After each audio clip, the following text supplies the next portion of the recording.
windy JB Marks Oval in Potchefstroom for this important CSA T20 fixture between the Eastvaal Northwest Dragons and the Hollywoodbets Dolphins.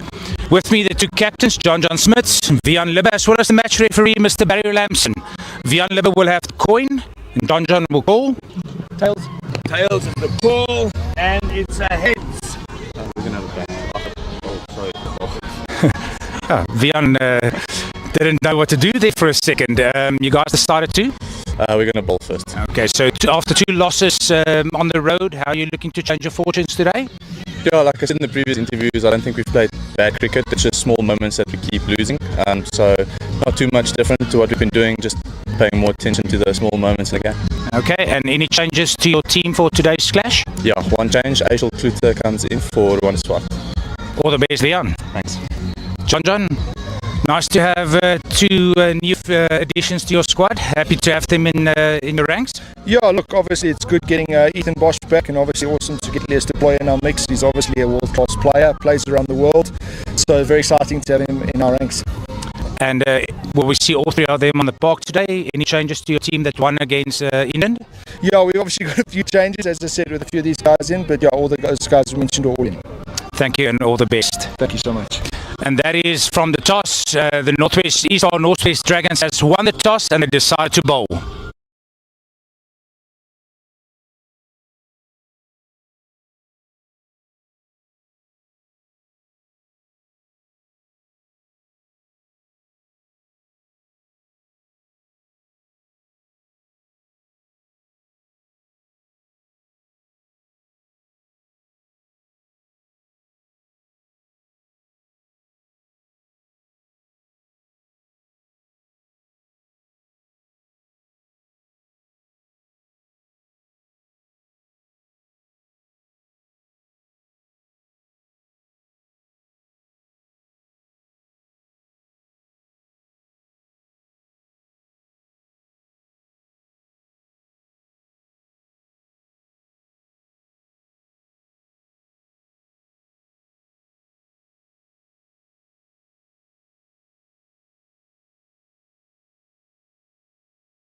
Hello and welcome to this CSA T20 challenge match here at the JB Marks Oval in Potchefstroom. We've got a match between the Eastvaal Renault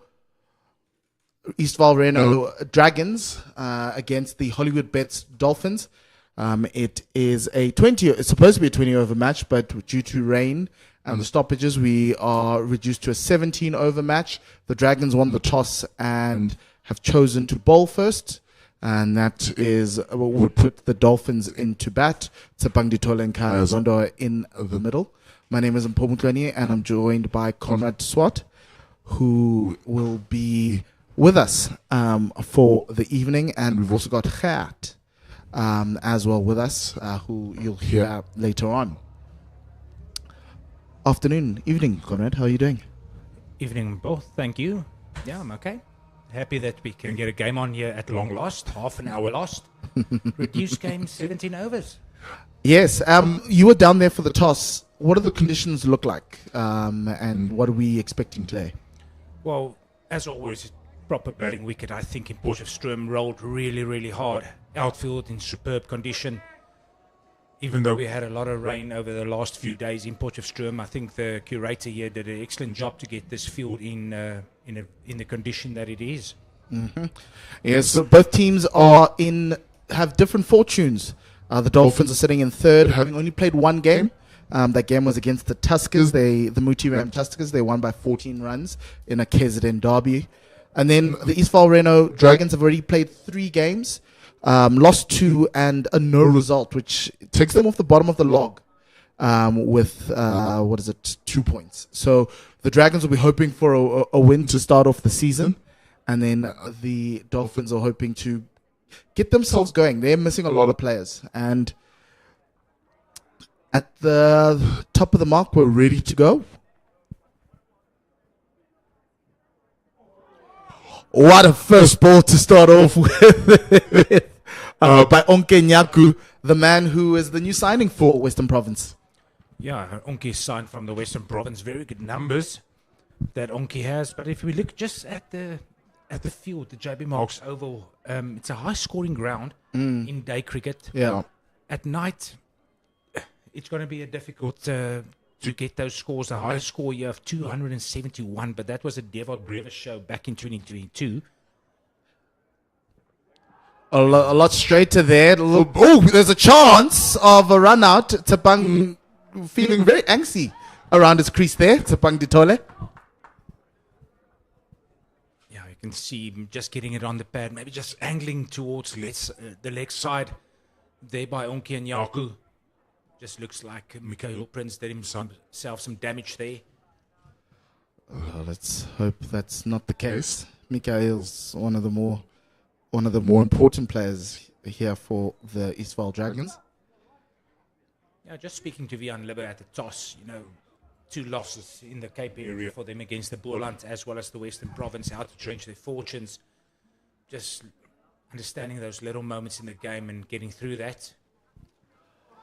Oh, that's the first wicket of the day. He chops on. Kazondo's first ball manages to find the wicket. It's actually Tsepang Ditole, I beg your pardon, and a really, really good start for the Dragons. Onke Nyaku gets his first wicket, and it is that of Tsepang Ditole.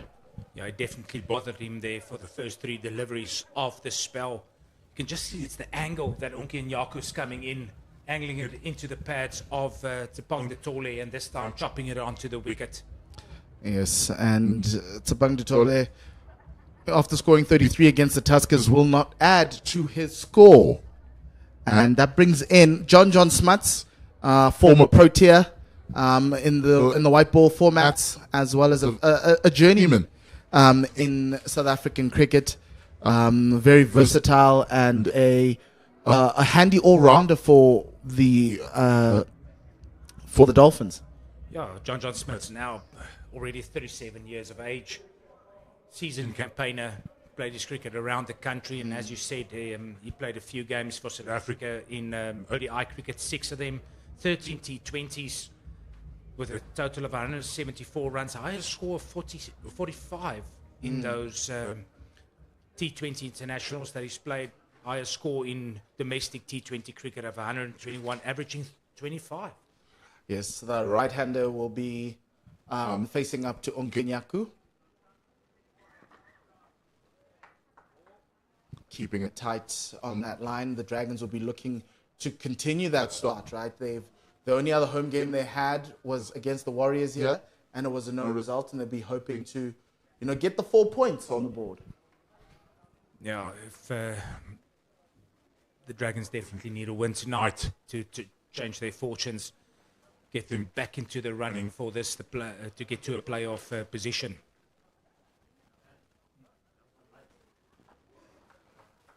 Very tight there. Good over so far by Onkenyaku. 5 balls, no runs there, just the solitary wicket. And we've had a lot of rain around, and it's seemingly working in the favor of the Dragons. Yeah, Onkenyaku definitely getting the ball to shape in the air. It just to the left-handed around the wicket, can see angling in it, even swinging it back into the left-hander. This time, he's swinging it back into John Smith, just showing his skill here, seasoned campaigner that is Onkenyaku. Second slip in. And that's the end of the first over. It is a wicket maiden for the Eastvaal Renault Dragons. One change to this Dragon side. Conrad Achille Kluti coming in for Rwanda Swat. And then on the Dolphins side, they have had 3 changes. Leas Duploy coming in straight out of Canada. Ethan Bosch and Andile Simelane, who comes back from Proteas duty. For Slade van Staden, Hanufil Yoon, and Aryan Gopalan. Dolphins are still a very young side, but it's good for them to add a little bit of experience to this team. Yeah, that's for sure. I mean, they would, with the international duty of both the South African A side as well as the Proteas, they lost many campaigners for them, and I think it's important to just bolster the ranks with Anrich Norkia, Leas Deploy, and even Ethan Bosch, as well as Andile Simelane coming back. I think the number was 10 at the last game. 10 players out due to international or injuries. Alfred Motwa from the JB Marks end, or University end. First one just down the leg side, but the umpire doesn't signal a wide. Maybe just clip the pads there of Kaya Zondo. Yeah, I think currently with the SA side, they've got Marcus Ackerman. I see he scored 100 for them today in India in the second test. Yeah, they've got Parsons, who's with SAA, Subrian, also with SAA, taking lots of wickets there. Jason Smith is with the Proteas ODI squad. No, he's currently injured. Injured, yeah, yes. I spoke to Clinton Friend. He said he will be ready for the SA20. I remember. Again. Okay. And then Auguste Lekeles with SAA, Marcus Ackerman, as you mentioned, Keshav Maharaj, Bartman, and Simelane. Well, Simelane is back for today. On the up a little bit, but good pressure building here from Alfred Motwa. In the last game, he took 1 wicket. That was the game against Western Province, where Daniel Smith decided to go hammer and tongs and had a 5 sixes over with a 4 to start that over. Yeah, that was a superb knock there by Daniel Smith for the Western Province. Alfred Motwa for his 4th delivery. And that's the first run of the innings. Off ball number 10. The Dragons are really putting up a very good showing after having the recent loss that they had on Sunday.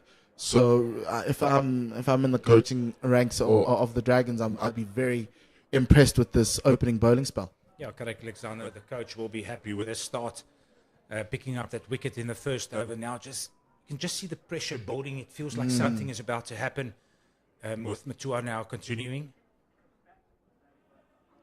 And that's up in the air over in the vacant region all the way down to fine leg boundary for 4. They did bring fine leg up, and that's the first boundary of the day. We got the first run on the previous ball, and now we've got the first boundary off a short ball.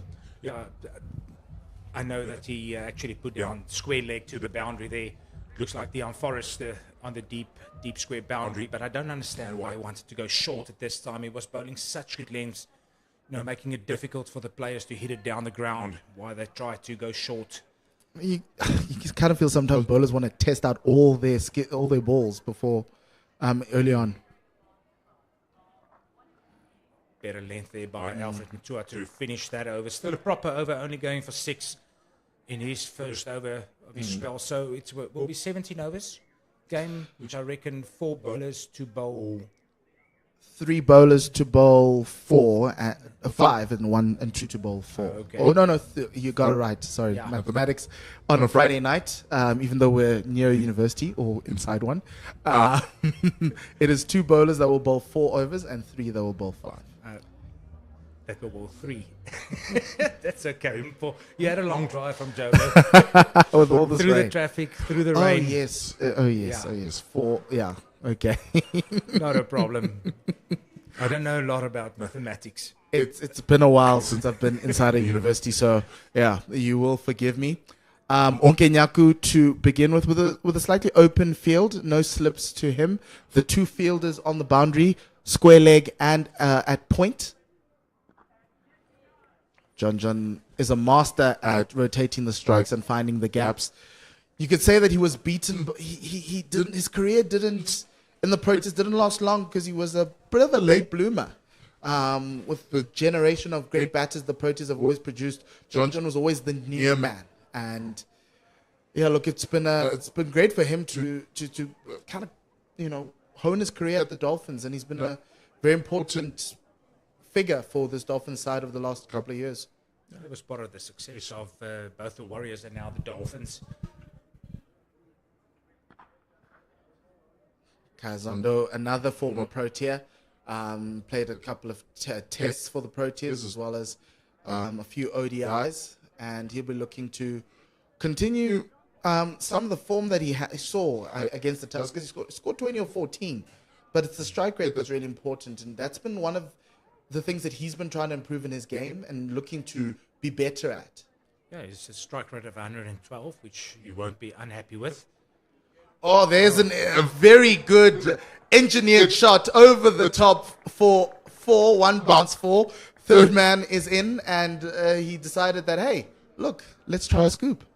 Yeah, it's just the modern player. They're not scared to try something different. Onkenyaku being bowling good hard lengths, not giving them much, and this time just going a touch wide, allowing Kaya Zondo just to get on that reverse lap over the keeper's head for his first boundary of his innings. Let's look at the replay, and it was a safe shot. He was outside the off stump, no danger at all. All Kaya needed to do was get enough bat on it to go to the boundary for 4, 11 for 1. He's going to try it again, a lot straighter ball, and this time he chooses the leg side. And it's a chase that Alfred Mutua is not going to get to. And another creative shot from the veteran, Kazondo. Yeah, it just feels like they took a few deliveries to get used to the pace of the wicket, not looking like it's the quickest wicket that's been produced, but a bit too paced. Just getting used to how to play it, and now going into the array of shots that Kazondo has after playing 151 of domestic T20s in his career so far.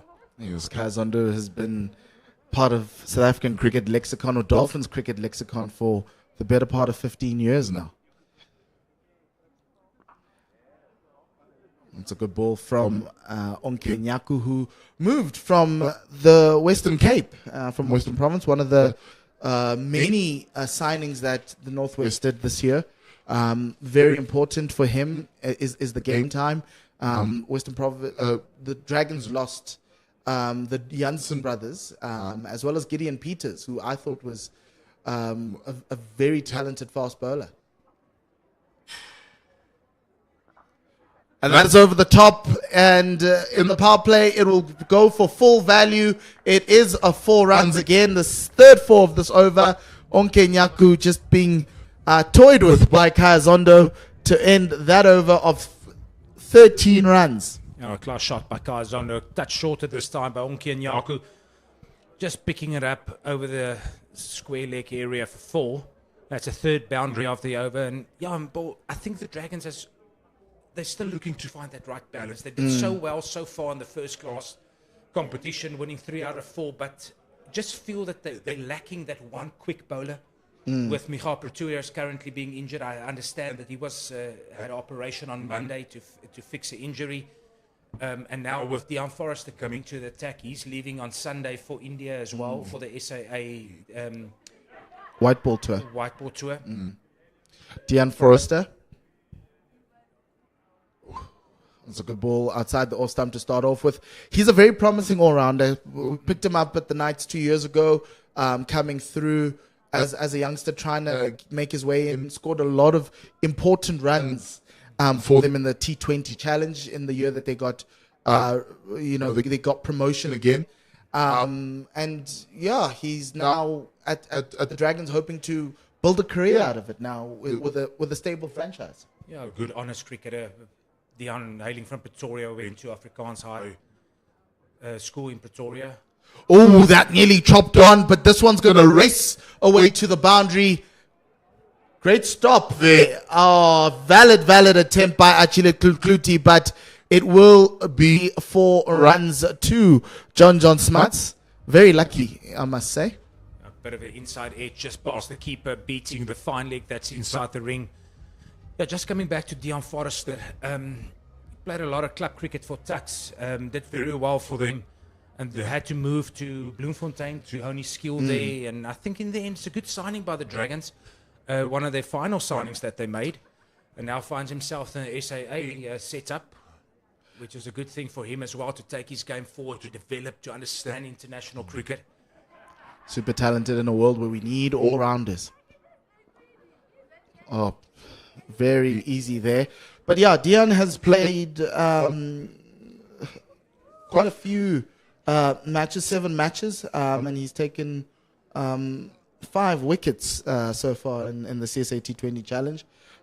He's not necessarily a go-to wicket taker, but he can be a partnership breaker.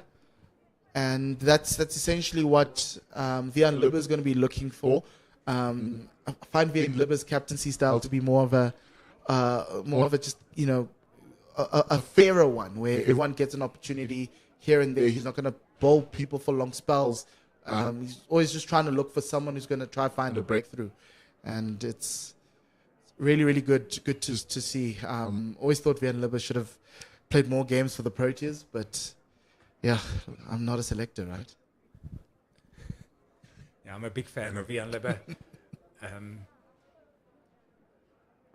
This time shorter by Forrester, harder length. Guys can only just tap that into the backward square area for no run. Yeah, Vian, I've known him since 2015, where he came in as a first year at the Northwest University, been captain of that club for a few years. He's just a solid, honest cricketer, understands the game well, good thinker about the cricket game. And as you say, yeah, he wants to see young players develop, of which Deon Forrester, now 25 years old, just giving guys opportunity. They're doing so well as a Dragon squad, just to find that elusive win in this competition to get the campaign going tonight. But it's going to be a tough battle against this Dolphins setup. Yeah, it's been a season, a full season, that's been contrasting to what the Dragons are used to. Oh, that's up in the air. And they just moved that fielder at third man a little bit wider. And that ball's just going to race away to the boundary. Just an unfortunate series of events for Vian's captaincy. Pushes that third man a lot wider. Short ball comes in and ends up with conceding 3 more runs than he's supposed to. Yeah. It's maybe not that short. It's maybe a bit more harder length that he bowled. He tried to also pick it up for a boundary to the square area. Gets a leading edge and he goes for 4. I don't think it's the worst delivery there by Deon Forrester. Touch unlucky. 9 runs off this over already. Oh, that's a very dangerous shot to play on that hard length, Conrad. But no runs there to end that over. After 4, it's 28 for 1. Yeah, I can see the game that Cairo tries to play here, just trying to play a touch game, getting the ball to the vacant areas behind squares. 28 for 1 after 4 with 13 overs to go. Current run rates, that's 7. And I think the spinners is going to play a big role here for the Dragons, of which they have Caleb Seleka to still come in and bowl. And probably Vian Libbe himself to turn a few with his off spin. Yes, and with the SA20 just being around the corner in a month's time, some of the players playing around the country who haven't gotten a contract will be looking to display their talents for the SA20 teams to get those last few wildcard spots. Injuries are happening in and around, and it's a part of the game of cricket. And it's really great that it's at this time of the year, just before the SA20. So, players are fresh, players come off playing T20 and then can move straight into the SA20 that starts on Boxing Day. Mutwa coming off, bowling in from the JB Marks end. To John, who finds his way to the non-strikers end for a single. Alfred Matua will definitely look to hit that length to Kaya Zono, that he won't get onto the scoop or the reverse scoop to him. I think this will probably be the last over of the power play, when the captain can move his three fielders out, of which he does now. Immediately to Kaya Zono, third man goes down with a deep square points area coming back into the ring. Looks like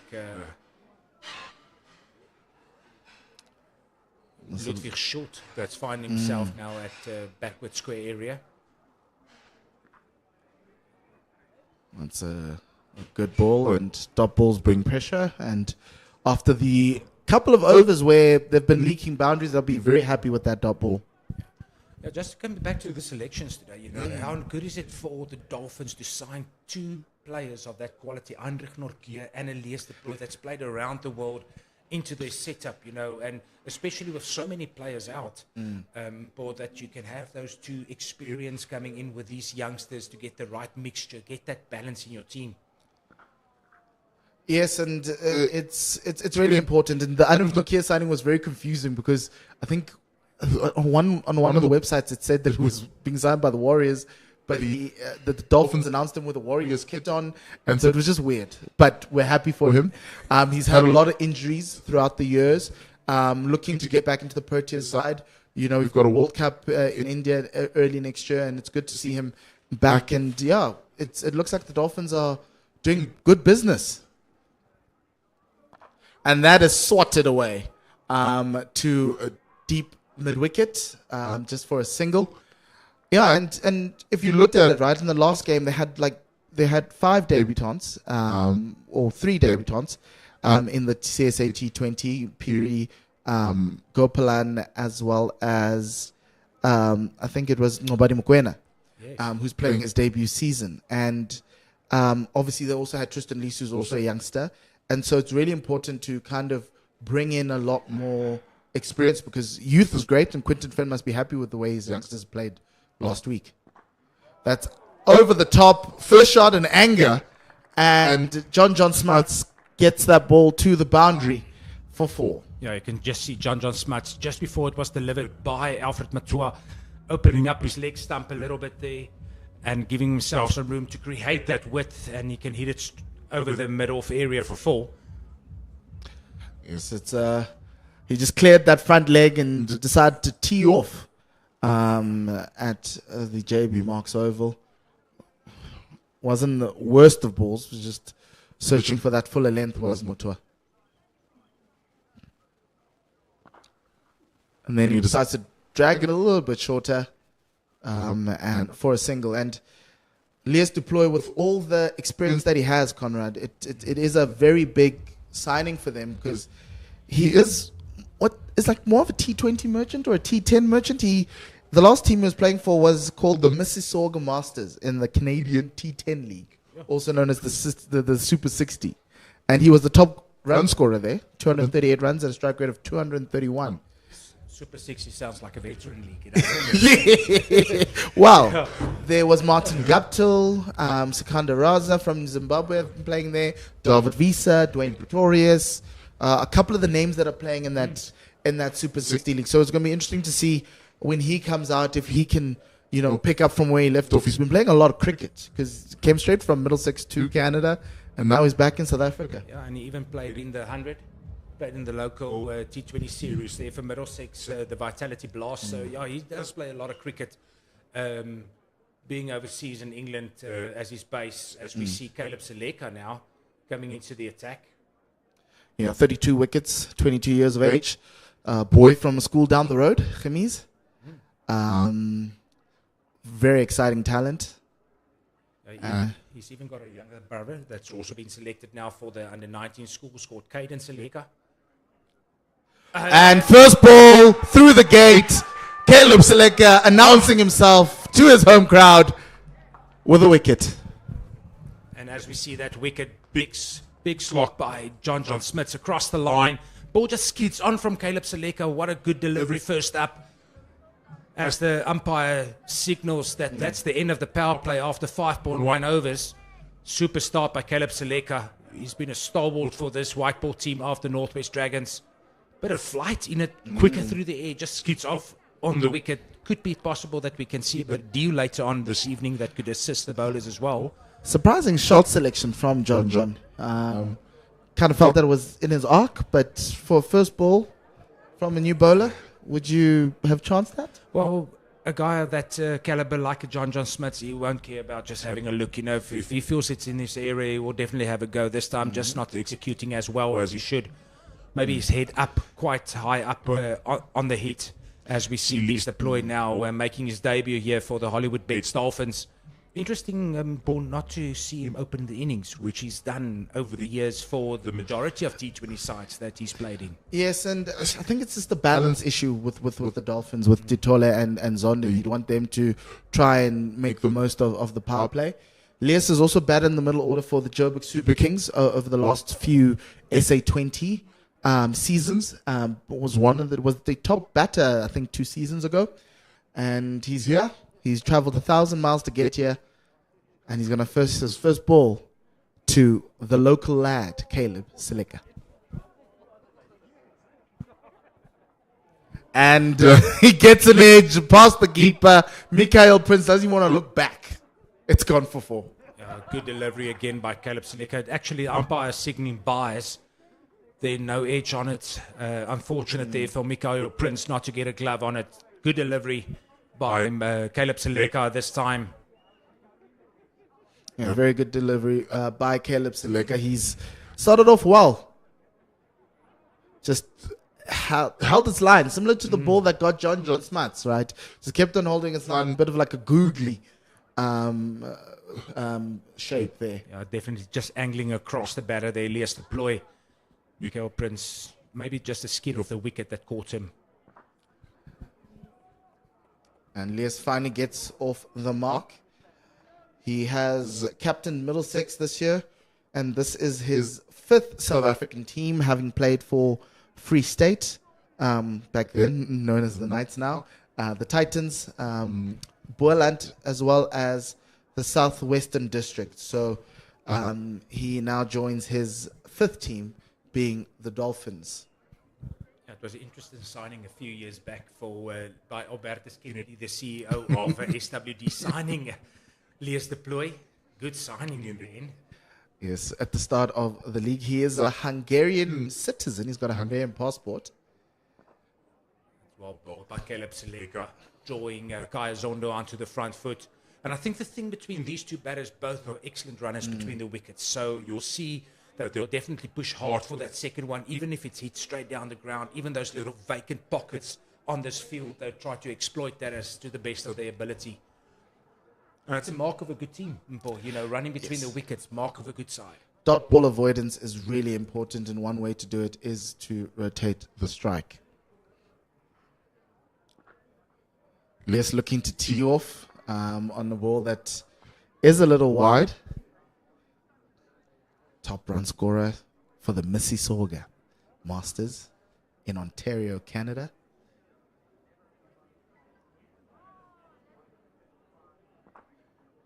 And another one just going straight to a point to end the first over from Seleka. It is 3 runs off of that over, and that ends it at 42 for 2. We will have a commentary change.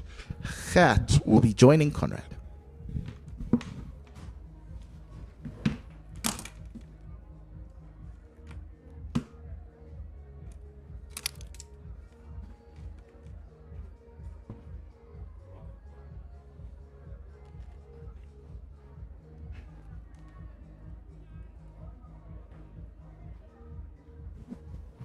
Welcome to the commentary box, Gert, to your second home in Potchefstroom.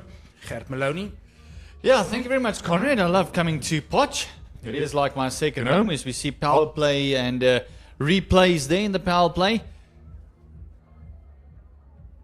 The tallest wicket, just dragged it on. So left, you guys mentioned the ball just skidding on a little bit more than expected. Hence Kaya Zonda's approach as well to just nurdle it around. As there's a car, he's stopping just next to the side screen. And Leah said, no, you can't keep your lights on there.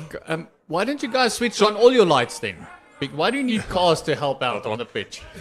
It's like that, isn't there an advertisement like this where there's, it's a golf game, I think, in a movie that they had to park the cars around the field to get them some light there. Fortunately, it's being moved now there. As we see Aishal Kluter coming into the attack for his first over. He's a solid rechange to the Dragons team for tonight's game, to the expense of Ruan de Swart.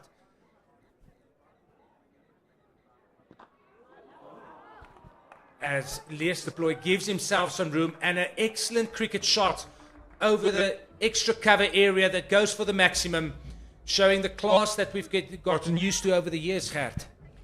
Lovely shot, a stand and deliver right up there, right in the slot, and just a lovely whip of the wrist over extra cover. Fantastic shot. The balance perfect. And it just made sure he got enough elevation to clear that fence. It's another maximum for the Dolphins. This time short by Aishal Kluter to the leg side. Just pulled around the corner. And Lees Deploy announcing himself here in the Cricket South Africa T20 Challenge. Excellent shot by Lees Deploy. And you can see a guy that's been playing a lot of cricket, Gerard. He just finds he's comfortable at the crease. He knows how to tuck the ball, how to get the singles. But if the ball's bad, he's just putting it away. And he got himself in a position to play offside again. And he got followed by the bowler. And you can just see him shimmying back, getting back. And then, hold on, I'll just work this around the corner for another fourfer. So that's 10 in 2. He's off to a bit of a flyer. Now putting a lot of pressure here on Aishal Kluter, now looking to come around the wicket, trying a different angle to Lees Deploy.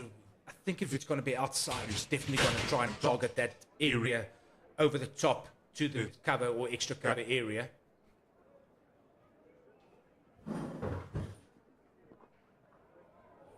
This time just tucking it to the deep mid-wicket area. Excellent fielding.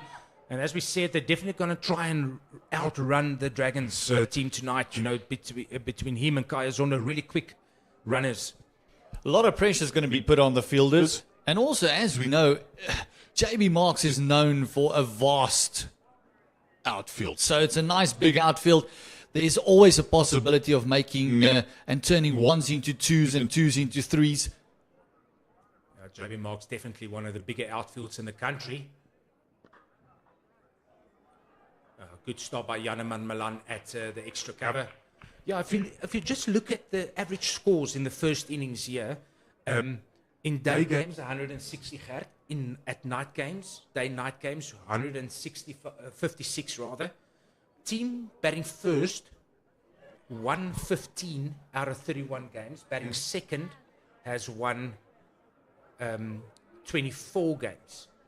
Batting second, so yeah, it's quite level if it comes to chasing here at the JB Marks Oval. This time straight by Aishal Kluter, better line. Guys Zonda up for the battle, just tucking it to the mid-on area. When we were talking about the outfield, also mentioning the pitch, and it's always been a good batting pitch. In Potchefstroom, batters love to come here. True bounce, no real demons. Every now and again it skids on or maybe be a little bit too paced, but that's about it. It's always runs to get. That's always been a very good cricket wicket. Everybody, all the batters love coming here. Oh, this time shorter by Aishal Kluter. Tuck around the corner on the bit of a jab shot that he's played. And he just clears Caleb Seleka for another 6 in the over. Caleb Seleka nearly pulling off a fantastic catch. The hang time nearly worked for him, but just over his head. And as we see balls at the high field, if you make good contact, it just keeps flying. You can see Lees Deploy looking Bit of a heart in the throat there for a second. Not a great start here, this over by Aisha Klute, missing his lengths. And you could see he never tried to keep it down as well. He actually wanted to get it up and over, which he did successfully. And a massive over. 2 maximums and a 4. The change of angle didn't really help for Klute. Yeah, now after 7 overs, the score at 60 for 2. Rate achieved as at 8.6. And I think the Dolphins will be eyeing anything in the region of about 160 to 170 tonight here on this very good pitch. Quick outfield. Seleka in for his second over. As Gazondo makes a lot of room for himself, only to hit. Looks like the new boy from the Warriors there that the Dragons has signed. Diego Rosier. Got a bit of strapping on his hand there, I see, Gert. Well, the way he's been striking, Kaizono is very lucky not to get more strapping on those fingers. This time it's just worked for the one, but one thing that is so good to see between these two especially is Kaizono got off to a flyer, and then all of a sudden he's now just pulled back a little bit because Leas Deploy is on 19 of 8. Yeah, and with Caleb Seleka now, the leg spinner that's going to turn the ball back into Leas Deploy, you can definitely be looking at ball coming to the long on area as well as the deep mid-wicket area. This time straight down the ground by Leas Deploy. A lot of ground to be made by Janeman Malan, which he does. Excellent fielding by Malan. Cutting it down. I think the slog sweep is definitely going to be on here if it's a bit straighter from Caleb Seleka. I think Caleb's going to try and just bowl the wrong ones at the left-hander. Just try and go across him. Because you can see that man is at a very short third. He's on the ring. It's almost on a 45 angle. He's got one on the leg side, one on the third man as well. Then the boundary riders, they've got cow, they've got deep square, and also long on and long off, and also deep point. This time a full toss by Caleb Seleka. It could be that the ball does get a bit wet at this stage. You can see the majority of the fielders has a bit of a towel in the back pocket to dry the ball. But Gert, one thing it's concerning to me as let's say a local in this area is the lack of pace in this bowling attack by the Dragons. You know, if you look at the team that the Dolphins has on the park, yes, they've got Andrich Norkier, they've got Tristan Lees, they've got Nkubani Mokoena. There's a lot of pace that they, even Ethan Bosch for that matter, you know, 4 quick bowlers that all bowls 125 pluses, and I don't think one of the bowlers of the Dragons at this stage can get close to 125, maybe 120. You know, Michal Pretorius is injured. It's a problem in T20 cricket. You know, if you only bowl one pace, it's easier for the batters to hit if it's coming at a specific pace. I got to agree with you, especially if you compare it to an Andrich Norkier. In warm-ups, he was definitely bowling rockets. Good ball by Caleb Seleka this time, drawing him straighter. Does he for Kaya Zondo? Hits it straight down the ground. Janeman Malan picks it up. End of the over. Again, a good over by Caleb Seleka, only going for 7. Picking up the wicket of John Smuts in his first over now. 67 for 2 after 8. I think the problem that they have is there's no one that's going to really dominate with the ball. As we see the scorecard there, Kaya Zonda they're still there on 24 of 22. Leas Deploy is 22 of 10. Wickets fallen as John Smuts. He's 17 of 13. Played a very suspect shot against Caleb Seleka. First ball up, and Detole got castled in the first over by Nayaku. Yeah, it just shows you the importance of Michal Pretorius to this bowling attack, you know. So now with Vian Libber coming into the attack, going to bowl his off spin. That was the point I wanted to make, because I think the plus point for the Dragons would be the variety that they have. They've got off spin, they've got leg spin, they've got the medium paces that does both in and out swing with the ball, but no real pace. They might feel that pace off is the way to go at the moment. Straight down the ground by Kaya Zondo. Quick early call, but should only be 1.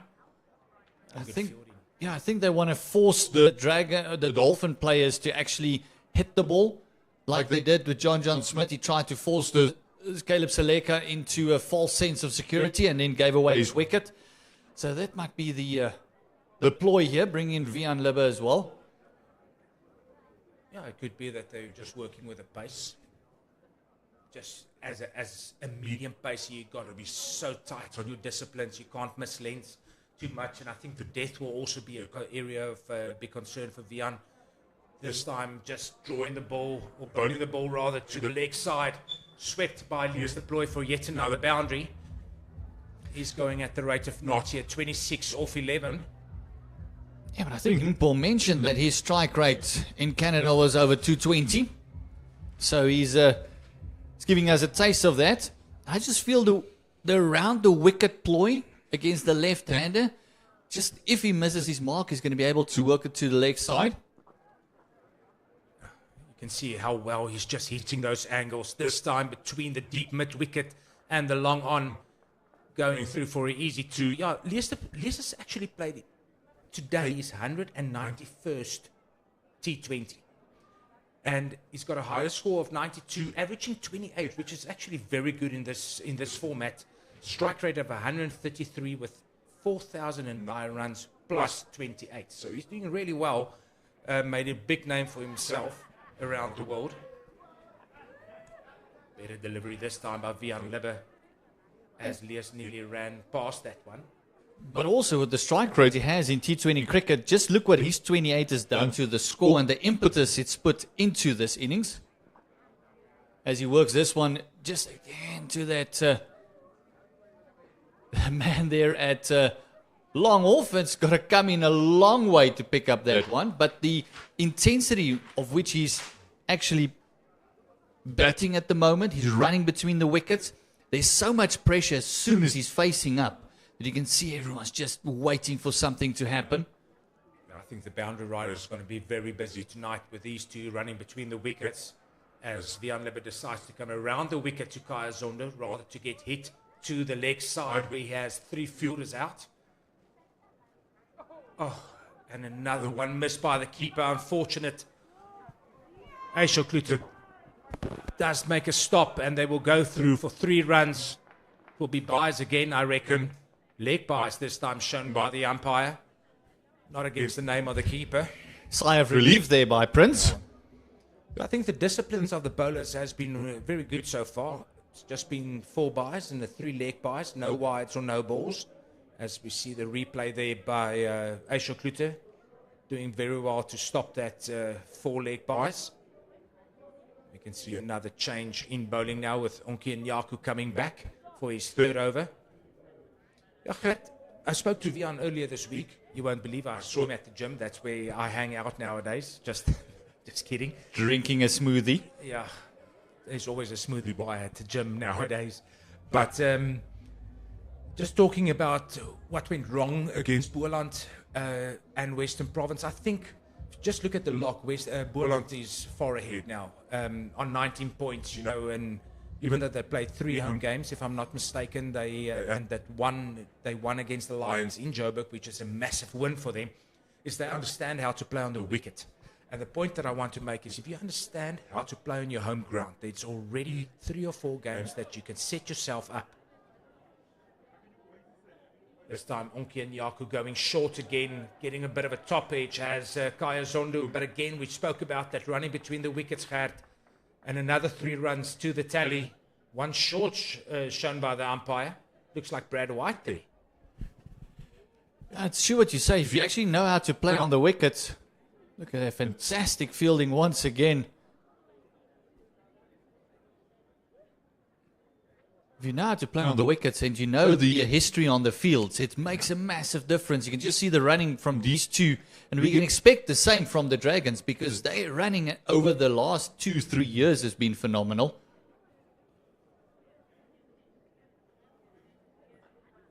Better delivery this time as Lewis deployed charges. Onki Nyaku getting a bit of an inside edge on the ball. You can see that Lewis deploy is now really trying to up the ante here for the Hollywoodbets Dolphins. In a 20 over game, normally around about the 12th over, you want to start doubling up. So in 17 overs, we'll say around about the 10th over, you want to double up. Class by Lees de Ploy. This time getting width, making room for himself outside leg stump, allowing the arms to go through the line, and an excellent shot over the deep point area for maximum. The second one in the offside, and his timing is absolutely sublime. No real flurry with the back. Just make sure he hits the middle of it. Look at that. Just bang.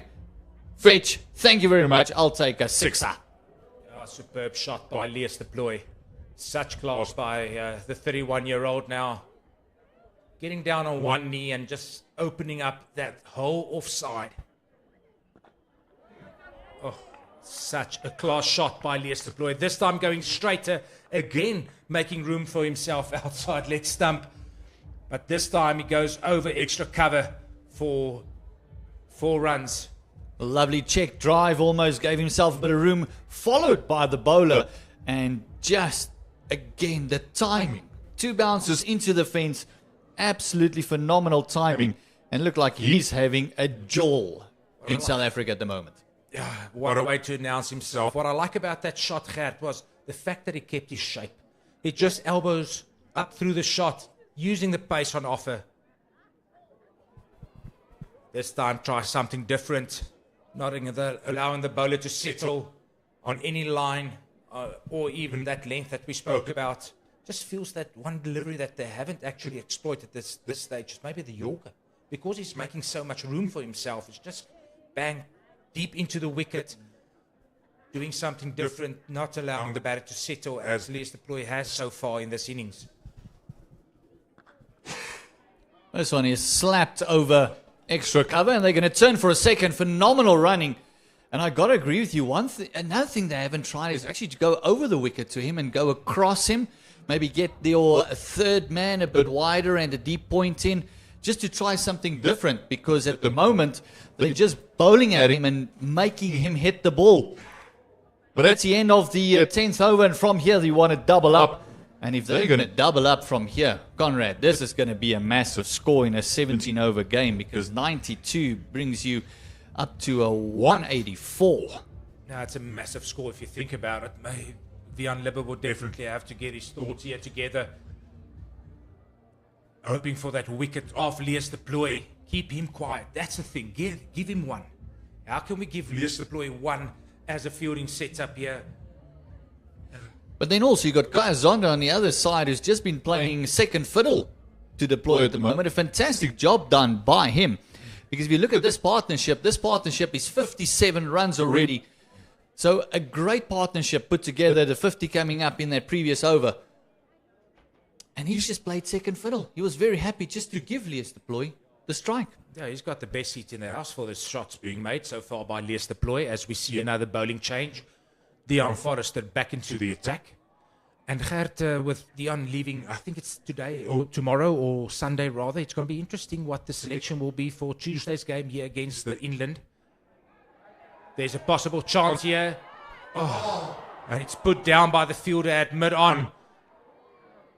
Good effort put in by him, making a lot of ground. Looks like the captain himself, Vian Libber, not getting his hands under the ball there. You can see that they definitely, with 8 wickets in hand, 7 overs to go, going to try and force the pace here of this innings. Will the Dolphins? Good effort by Vian Libber. Yeah, it's going to go down as a chance. He got there. He's got his fingertips to it. 3 converging, and how big a wicket that would have been. Getting a new batter in now would have been exactly what the doctor ordered. And now for the left-hander, Forrester is actually coming over the wicket. Goes straight, does Dion Forrester. Good delivery by him to Lees de Ploy. I think that's the thing. Try and tuck him up as much as possible. It's either 2 lengths very deep into the feet, or a hard length into the side of the batter, into the hip. If we see the replay again, Vian, he definitely got hands to it. Still a good effort by him. His standards are very high for himself, so he'll be beating himself up about that one. Forrester. Shorter this time as Kayozana just slaps it to the deep mid-wicket. Fielded by Caleb Seleka. Just looks like Kayozana's trying to overhit the ball a little bit. It's the second one that he had a massive hit to, and the timing not quite there that we saw in the beginning. So maybe he just needs to find his timing a little bit, find the hands. Yeah, you can learn a lot from Lias. Lias is actually, what he's doing well is he's keeping his shape through his shots, letting the bat flow through the delivery. Oh, such a good shot by Lias de Plooi. For a moment there, it looked like Rudolf van der Merwe a little, ran away from it, and then just opening up the arms this time. Backward of the fielder on the offside. Goes for another boundary. Ran. Body just turns through it, but such good execution there by Lias de Plooi, who's nearing his 50 year, going at better than 2 runs a ball. What lovely hands he has. Phenomenal hands. He got himself into a tangle, and then those hands just releasing through the line, just gets it over the line. And as you mentioned, approaching that 50, just 21 balls, he's on 46, and the score is 99 for only 2. This time to the leg side, and he goes to 50 to the fine leg. Such a good innings by Lias de Plooi, 50 off 22. And the money paid for him to get him to the Dolphins, every cent's worth. And even the crowd here clapping that 50 because they got a proper show here of 2020 batting. You can even see him appreciating the applause from the crowd because being the visiting team, not often do you get an applause. But this was a phenomenal knock thus far. And it also brings up the 100 for the Dolphins. Look at that flick of the wrist. He's got amazing hands.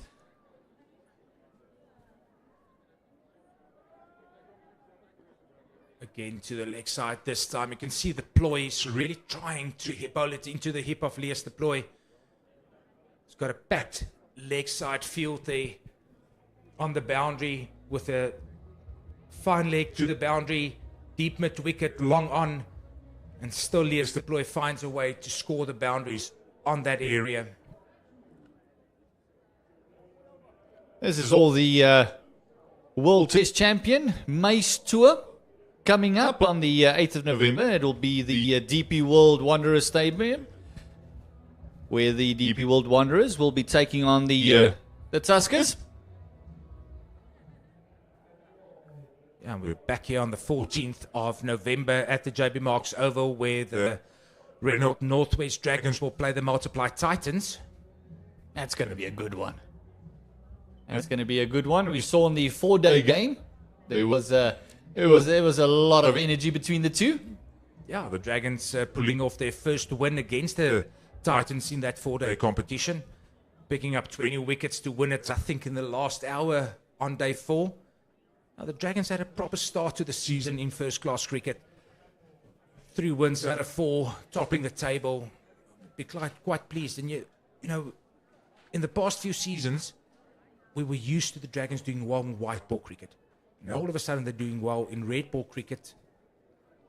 Maybe things are going better for them. As Lias de Plooi hits it straight down the ground, and Diego Rosier can only see it go into the advertisements board. I want to emphasize the point you made earlier, is give him one. Get him off strike, because at the moment he is making life very difficult for each and every bowler. Caleb Seleka had a great start, but just look at that feet. Quick feet, get to the pitch of the ball, play straight. Another forfer. Caleb's just going to work with his pace here. I think he's going to try and get it outside off stump as much as possible to Lias, which he does. And again, missed by the wicketkeeper, Mikael Prince. Fielders just giving up the chase. Another 4 to the buys. That's the second one he's missed. Oh, he's going to have a tough time at fines. That's going to be a long discussion.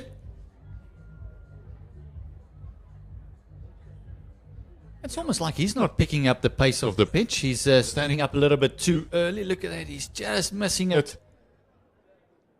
He's got some work to do there because Ruben Herman usually has the gloves now for the Northwest Dragons. He currently finds himself with the Proteas in Pakistan as backup for Dewald Brevis. He's just got to stay down on it a bit longer, Gert.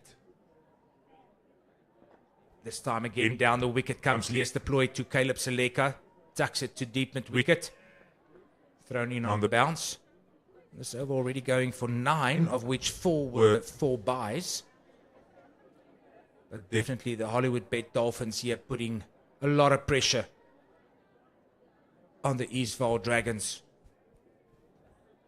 This partnership is 78 runs, but at the moment, the run rate achieved is closing in on 10. It's 9.8. Seleka. This down shorter to Kaya Zondo. Gets a bit of a bottom edge on it. Does the fielding himself. It's been a good spell so far by Caleb Seleka. 1 for 16 in 2.3. Will be interesting to see whether the captain will bowl him 3 or 4. As 2 bowlers can bowl 4 overs. And the rest should bowl 3. Or allowed to bowl 3 rather. Now to finish out the over, Caleb Seleka pulls out of it. Bit of a ploy just to see if he can break the concentration of Lees deploy.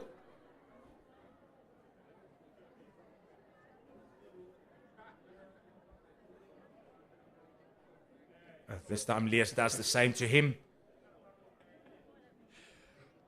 Bit of mind games going on here. Just saying, listen, I've played this game. It's my 191st game in this format. Such a good stance there. Lees deploy from the side. Good balance at the crease. This time slapped, but picked up by Ludwig Schulte on the boundary. With 1 delivery to go in this over before we will have a commentary change. Gert, make a call here. What do you think will be the target to chase for tonight for the Dragons? Oh, I like that. That 165 must be the target for the Dolphins in the position they're in. But I almost want to call a 180. If these two stay at the crease for another 2 or 3 overs, that 180 is going to be on the cards. They do have some firepower to come as well. As Kaya Zondo just tucks this. Running hard between the wicket. Lees deployed definitely turns. Excellent running. And that's the end of the over. 12 overs gone. 117 for 2. 1 for 19 or 3 overs is Caleb Seleka. Good spell so far. So we will have a commentary change with Mpho joining Gert Maloney. Yes, this partnership is on 82 at the moment. It is an absolute lovely partnership that we've seen thus far.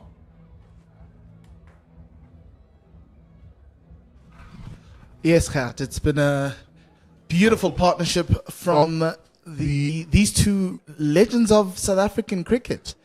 Lees Deploy having played domestic cricket for 5 teams now in South African cricket, and Kai obviously been with his home team for a lot, but it's been Lees who's the surprise package. They got him in, they got him to Potch, and he's performing. Yeah, and you mentioned 5 teams. We also discussed the knowledge of having different pitches and knowledge on different pitches. He obviously then has. He's been around the block. Yes, he has. He's played, I was looking at it, he's played for 2 teams in the 100. He's played for the Karachi Kings in the Pakistan Super League. He's also played in the International T20, which is in Abu Dhabi, and also the SA20, over and above the fact that he came from Canada. Oh, Kaya Zondo smacking this one nice and straight and finally getting his timing going as well. And this is very dangerous signs for the men of the Dragons, because if Kaya Zondo now all of a sudden finds his timing again, it's going to be massive. Yes, and it's good. It's good showings for Quinton Friend, the coach, in terms of how strong this Dolphins team is in the T20 challenge. Right, they don't have Keshav, they don't have Subrian, they don't have Bryce Parsons right now, and they still are dominating. This one worked to cow corner. And to emphasize your point, what a lovely problem for Friend to have when these guys come back. Because now Who do you replace them with? Yes, it's going to be a very interesting one when all the SAA bound and the injuries come back. But it's just going to strengthen this Dolphins team even further. Down on the knee. Great running, great call. Might be signaled a bye, actually. Yeah, it looked like it came off the thigh pad. And yeah, the umpire deeming it so, and just Leicester Player is probably the only angry man here, but I don't think he has every right to be angry. Kaya Zondo picks this one up. It's in the gap. And the signal is maximum once again. And Kaya Zondo now gets into the act as well. He's on 43. Yes, they needed a fan to help them out, get the ball out of the trenches there. Hopefully it's not wet in that little trench behind the advertising boards. But if you look at the shot from Kaya Zondo, a little bit too full from Vian Libba, and he just had to flick it down to the leg side. One of those gifts that you get. It's not Christmas yet, but for the Dolphins, it may as well be. Going to any store, you'll see one or two reindeers running around. Libba going a lot wider, going for the stumping, and he's been given out. Brad White said that is the third wicket for the Dolphins. Great thinking by the captain, and Mikael Prince makes amends for the byes. That ends a 95-run partnership, and Kaya Zondo will be walking back on 43 of 33 balls, having set a foundation for his team to try and get a very big score. Wouldn't be mad at that dismissal, but a really great innings. It seems like a rebirth for Kaya Zondo in this tournament, and it's really good to see. Great innings there alongside Lies Duploy. And if you look at that, Mikael Prince, really good keeping.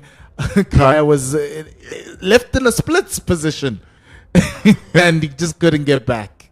Yeah, that hurts. That hurts. Look, he walks Not just back, the wicket. He walks back with 43 of 32. A really good start to the T20 season for Kaya Zondo, and that brings in a big hitter, Ethan Bosch, coming in to bat at number 5. For the Dolphins. His brother's doing a really great job in Pakistan for the Proteas, Corbin. And Ethan, some may say, is potentially the better cricketer in the family. But he's yet to show us that talent. It's all there in buckets, and we're waiting for him to give us a little bit more consistency. But as you look at that stumping, the more I look at it, the more I think Mikael Prince is a magician. Yeah, fantastic glove work there. Just caught outside the crease.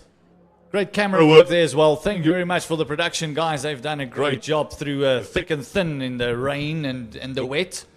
Yes, they've done a great job, and they are continuing to give us the best angles that you are seeing here today. And the most important thing for the Dolphins is that the danger man is still out there. The man wearing the number 76, the man who came from Ontario, Canada. He is striking at close to 200. At 200, actually. Mm-hmm. And yeah, continuing from his great form at the Canadian Super 60. That's what coffee does, improves your maths. Saleka coming into the danger man, Lias Deploy. Floating it into his legs. This one works onto the leg side. Is it going to be a phenomenal stop? Yes, it is. Great work there by the captain himself, Vian Libba. That's what you call leading from the front. The most important thing here for this team is to rotate the strike with the new batter. And Les Duploy is doing that really well.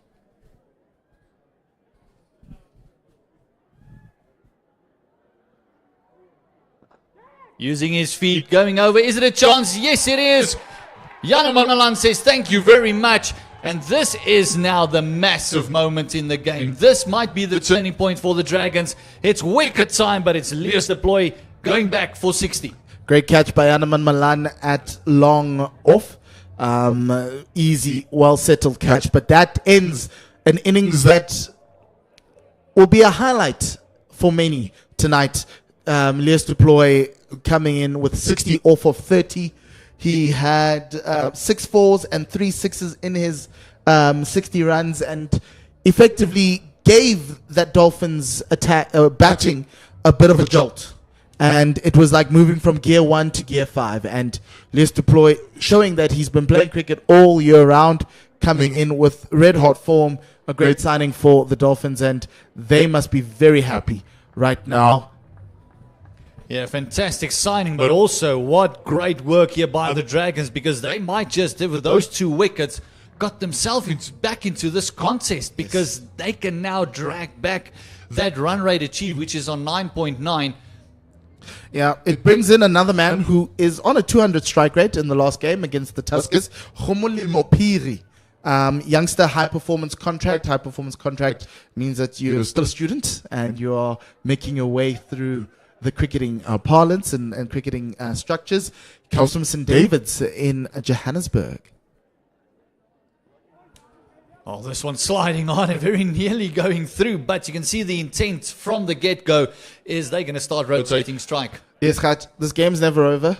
The Dragons know they've got 2 new batters, one very young and another one who's just come back into the side, hasn't had a hit in T20s, and it's an opportunity to build pressure, to take more wickets. One brings 2, as you saw, and maybe 2 may bring 3, as Caleb is the wicket taker in chief. I think this is very smart by Bosch. Just see off the danger man at the moment. He's 2 for 22. He's got 2 deliveries left, and his allotted 4 is gone. And it's just about transferring the pressure back onto the batting side. The Dragons haven't been able to with that partnership between Zondo and Deploy, but this is an opportunity for them to do that now. As we mentioned, just working it around, a bit of a shimmy down the wicket. Just the one to get himself off the mark. If I'm the Dragons, I'm taking that with both hands. Singles and 2s are welcome. Boundaries are not right now.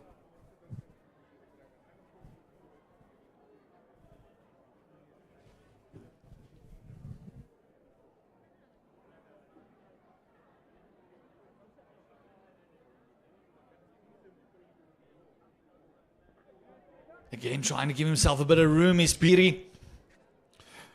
Caleb is playing a very great strategy, especially to the right-handers. He's bowling a lot of googlies to the right-handers to kind of force them to create their own room. And it's been working so far, and it's led to him getting some really great figures of 2 for 23. That's off his allotted 4. So he's done for the evening with the ball. 14 overs gone, 3 overs left. Where would you be happy if you were in the Dragons camp? So listen, we've got the 2 danger men out.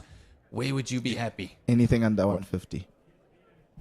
Anything under 150. Just looking at that bowling card, Caleb Seleka, the pick of the bowlers, 2 for 23. And Ayako also, he's 3 overs, 1 for 27. He picked up the very first one in his very first over. Yeah, but some of the other bowlers have been expensive. Forrester, 0 for 21. Vian Libba, 1 for 20. And Achal Klute.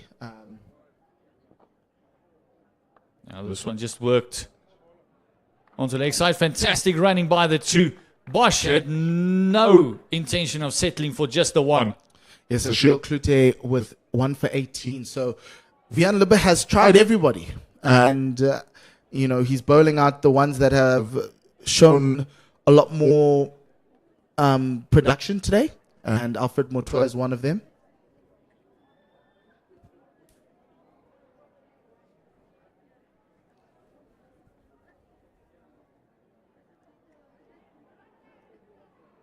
Alfred Motoa is one of those bowlers, you look at him running in, he just looks like he should be quicker. He's a very well built, broad shoulders, he comes in nice and easy. He looks like almost a back in the day West Indian fast bowler. He just looks like he should be quicker. And he's wearing maroon. Maroon, looking like a West Indian, the man from Hammanskraal, but it's in that gather.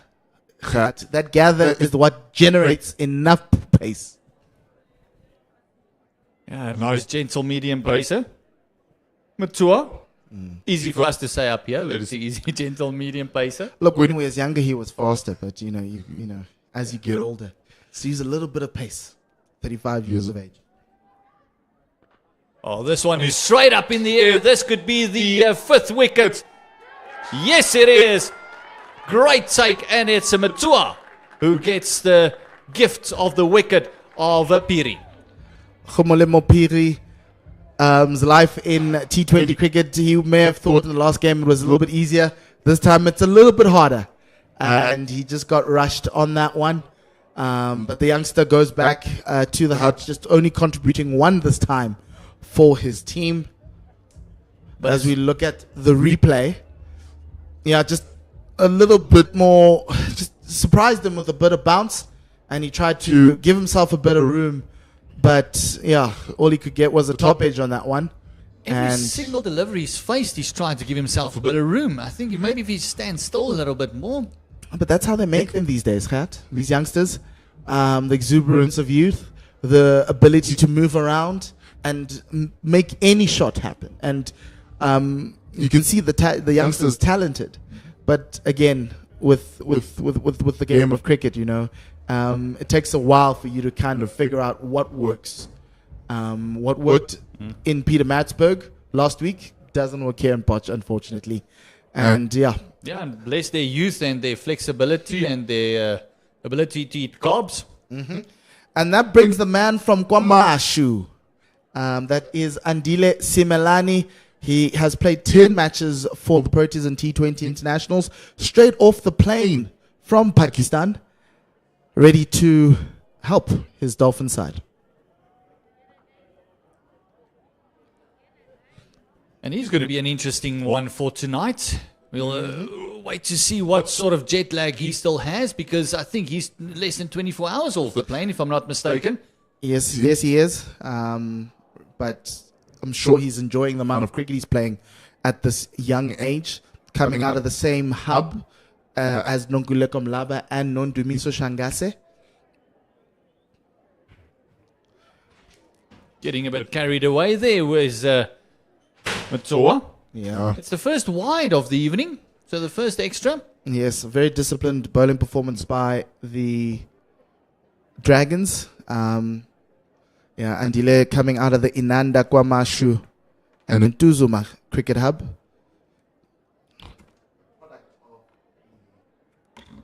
Of the CSA and KZN Cricket Hub system.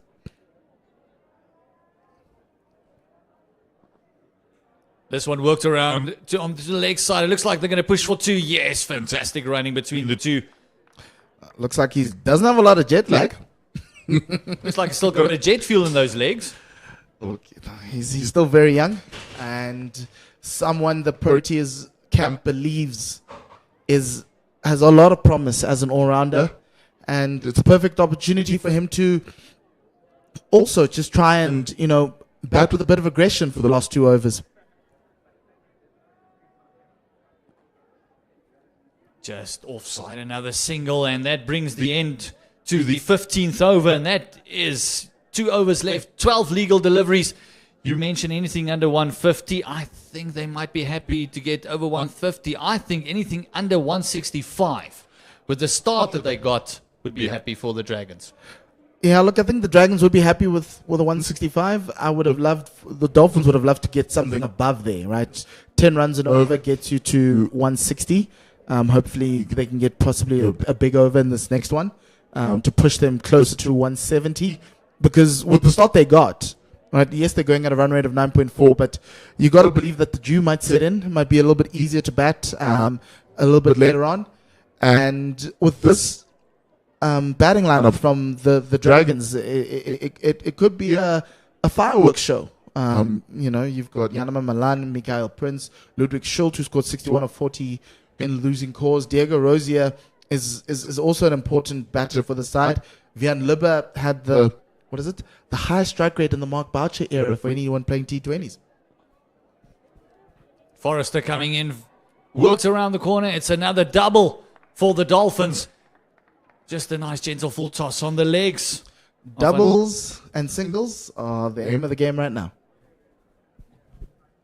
And these two are very, very young, so the running between the wickets not a big issue for them. Then again, defending on this field this time, it's very difficult because it's such a big field. So you almost expect every delivery to go for 2.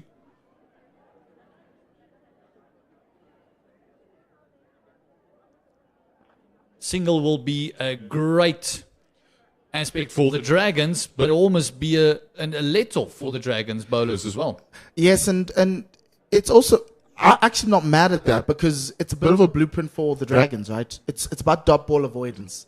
Yes, you want a high boundary percentage, and this ground is not necessarily about high boundary percentage. It's about dot ball avoidance, being able to move the ball around, find the pockets and spaces, and you can put up a good score.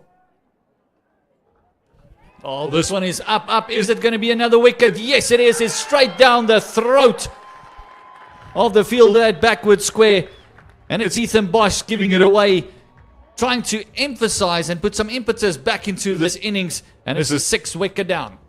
Yes, Dejan Forrester finally gets a wicket today. He's been a bit expensive for the Dragons, but he manages to get a crucial wicket at a crucial time. In T20s, you're never out. You always need to be searching for wickets, and wickets are what will bring the Dragons back. A potential slow ball, actually was a slow ball, dragged it a little bit into the deck, and it was an easy catch on the boundary, and the Dragons get number 6.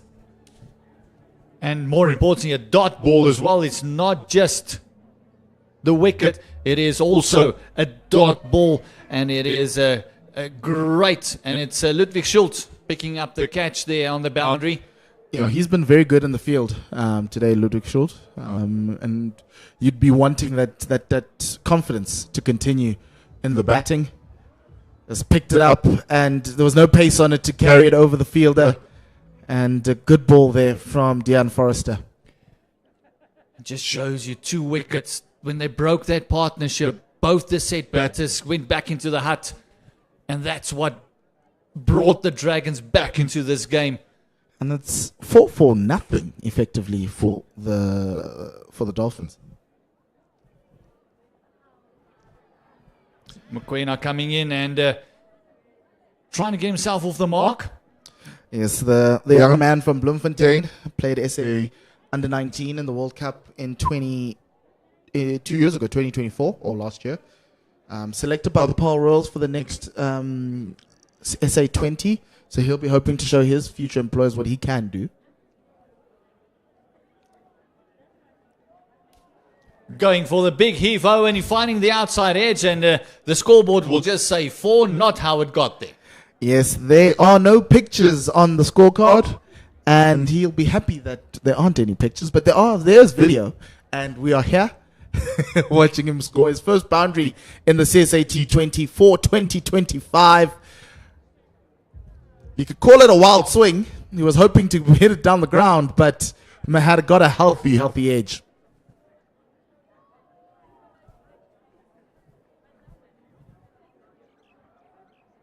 This time working it on the leg side. Looks like I want to push for 2, but it will only be the 1. Kobani Mokoena, after that boundary, probably looked at Andile Simelane and said, that's placement. Yes, but the youngster decided to jog while the elder statesman in Simelane, they're just 2 years apart, decided to go off on a bit of a canter. And, you know, it's just, just call it. These are the things you'll learn, you know, running between the wickets, you know, the urgency of the run more than there's just a yes. If it's a yes, you know that you just got to put the skates on. And also you got wickets in hand, so it's almost up and run at the moment. 149 for a loss of 6. 6 deliveries to go in this innings of the Hollywoodbets Dolphins. After losing the toss and being put into bat by the Eastvaal Northwest Dragons. Eastvaal Renault Northwest Dragons.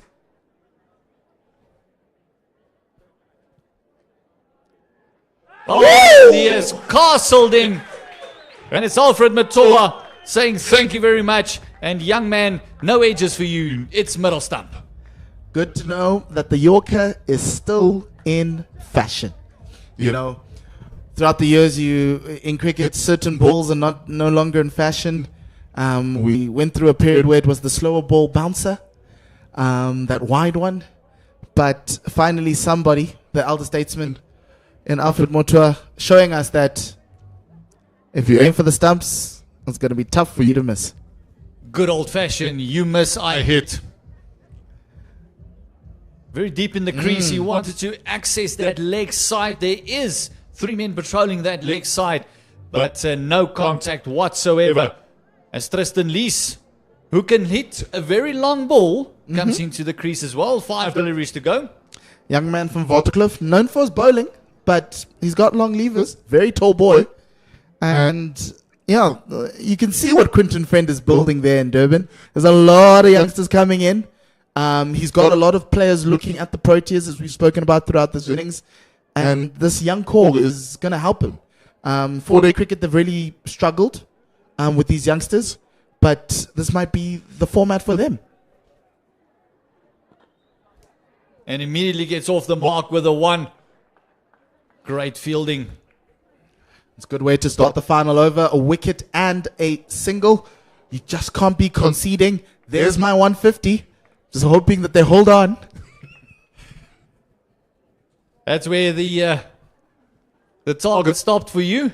4 deliveries to go. I think the Dolphins will be very disappointed if they don't get up to that 160. Dropping it in short. Did he get away with it? You can see Brad White just saying it's just underneath. It's that experience. Gert, it's that experience. Yeah, look what the Dragons did, bringing this innings back from 115 for 1 to 150 for 7. That is, that never say die attitude we always talk about. Oh, this one is pulled away. Is it in the gap? No, it isn't. A little bit of a stumble. Managed to get the second. Yes, and boundaries are a no-no for the Dragons right now, so they'll be happy with the 2.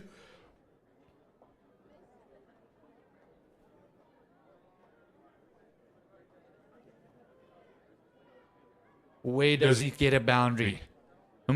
Does he go straight? Does he go square again? It's going to be short again. He goes straight, but he goes straight up in the air. It's going to be a wicket and also a dot ball. And it's the captain, Vian Libbe, holding on to this one. And it's the 8th one down and Matua's 3rd. The crowd and the camera crew are very happy with that wicket. Really great fight back by the Eastvaal Renault Dragons.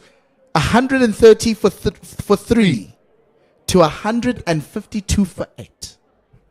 That is 5 wickets for 22 runs. The Dragons will be very happy with the back end of this innings. Phenomenal fight back by the Dragons thus far. Now they just got to go do it with the bat. Still 1 delivery to go. And just settling under that one nicely, nice and calm. Never was going to drop that. See, when you've been playing first-class cricket for years, when you come up against youngsters, it's a little bit easier because you can just pull out those tricks in the bag. Alfred Motua deep in his bag right now. Got a Yorker, a bit of a slow ball on that last wicket. No boundary in this over. 3 runs and 2 wickets. The type of things that win you matches. Oh, we might not get away with this. Is it going to be a run out? Yes, it is. Fantastic work by Prince. It is a wide given, so it's a run to the score, but it's also a wicket down. Incredible collapse by the Dolphins. They just couldn't find anybody in that middle order to keep a partnership going. And what looked like a 170, 180 target has ended up being 153. But it will be bowled. We've got 1 more ball left in this innings, but 6 wickets falling for 33 runs. You can call it the inexperience because that middle order has a lot of youngsters in this team. But again, just incredible cricket being played in these last 5 overs by the Dragons. Yeah, Tristan Lees unselfishly just running through trying to get that extra run on the board. Got it with the wide and then the run out. So there's one more delivery to go. You see that slow ball bouncer? Back in fashion. Deep in the bag. Deep in that bag. Come on, Alfred Motua. Hammanskral's finest. Oh, this one is up in the air. There's no one there. They're going to come back for the second. Alfred Motua bowling a phenomenal last over. Only 6 runs coming from it. What a fight back by the Dragons. They'll be very happy. Momentum carries in this game of cricket. 154 for 9. 55 for 9.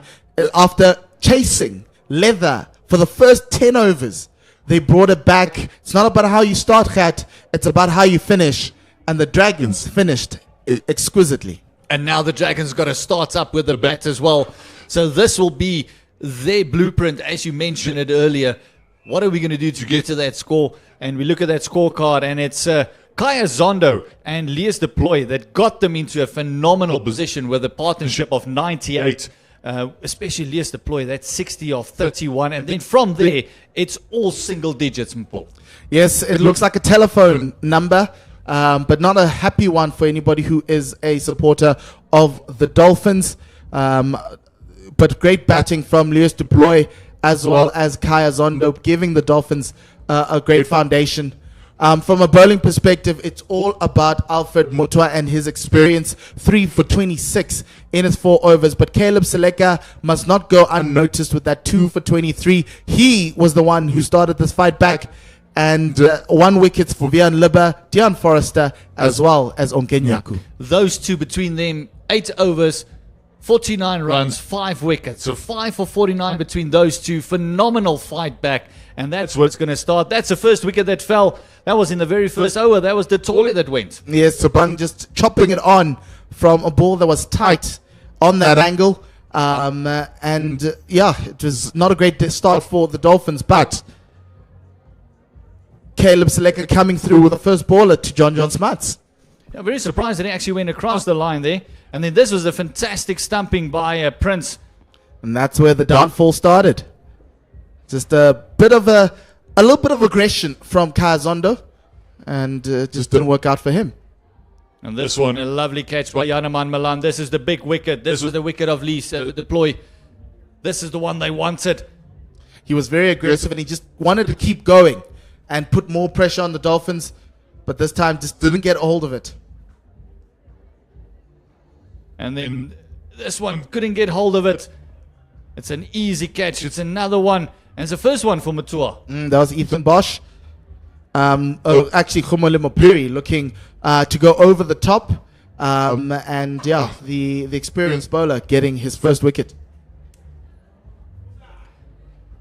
There's the one Ethan Bosch that you mentioned, just straight down the furrow of Schultz there.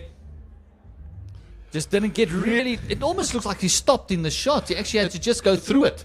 Yes, it looks like he stopped in the shot, but the ball may have held in this wicket a little bit more than he anticipated. And then the final over, heroics and fireworks. Alfred Motua with a Yorker with Ngobani Mokoena probably learning next time that he might need to stand a little bit further forward. This was Similani also getting the outside part of the bat. Yeah, he tried to throw the kitchen swing at that one.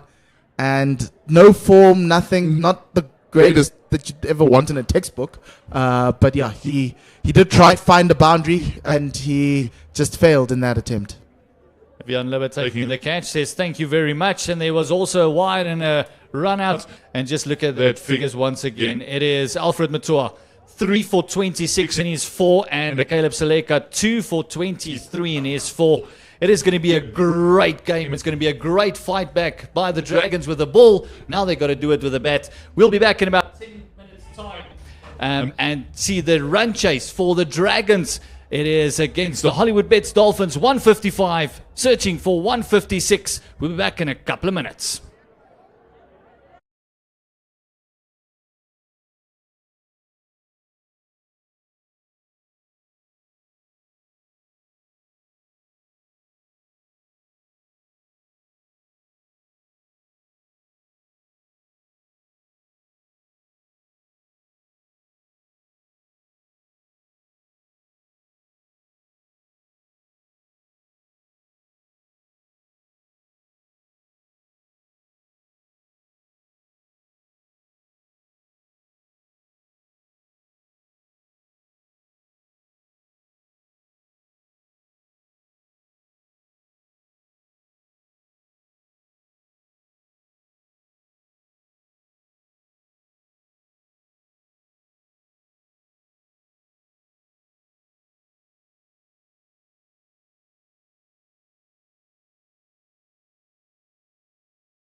to the JB Marks Oval in Potchefstroom, where it's cold and kind of breezy.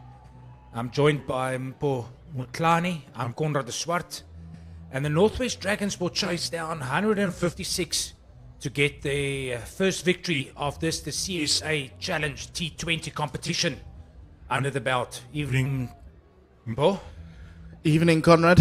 And yeah, the two batters going out in the middle, Ludwig Schult and Michael Prince. Lots of promise from these youngsters.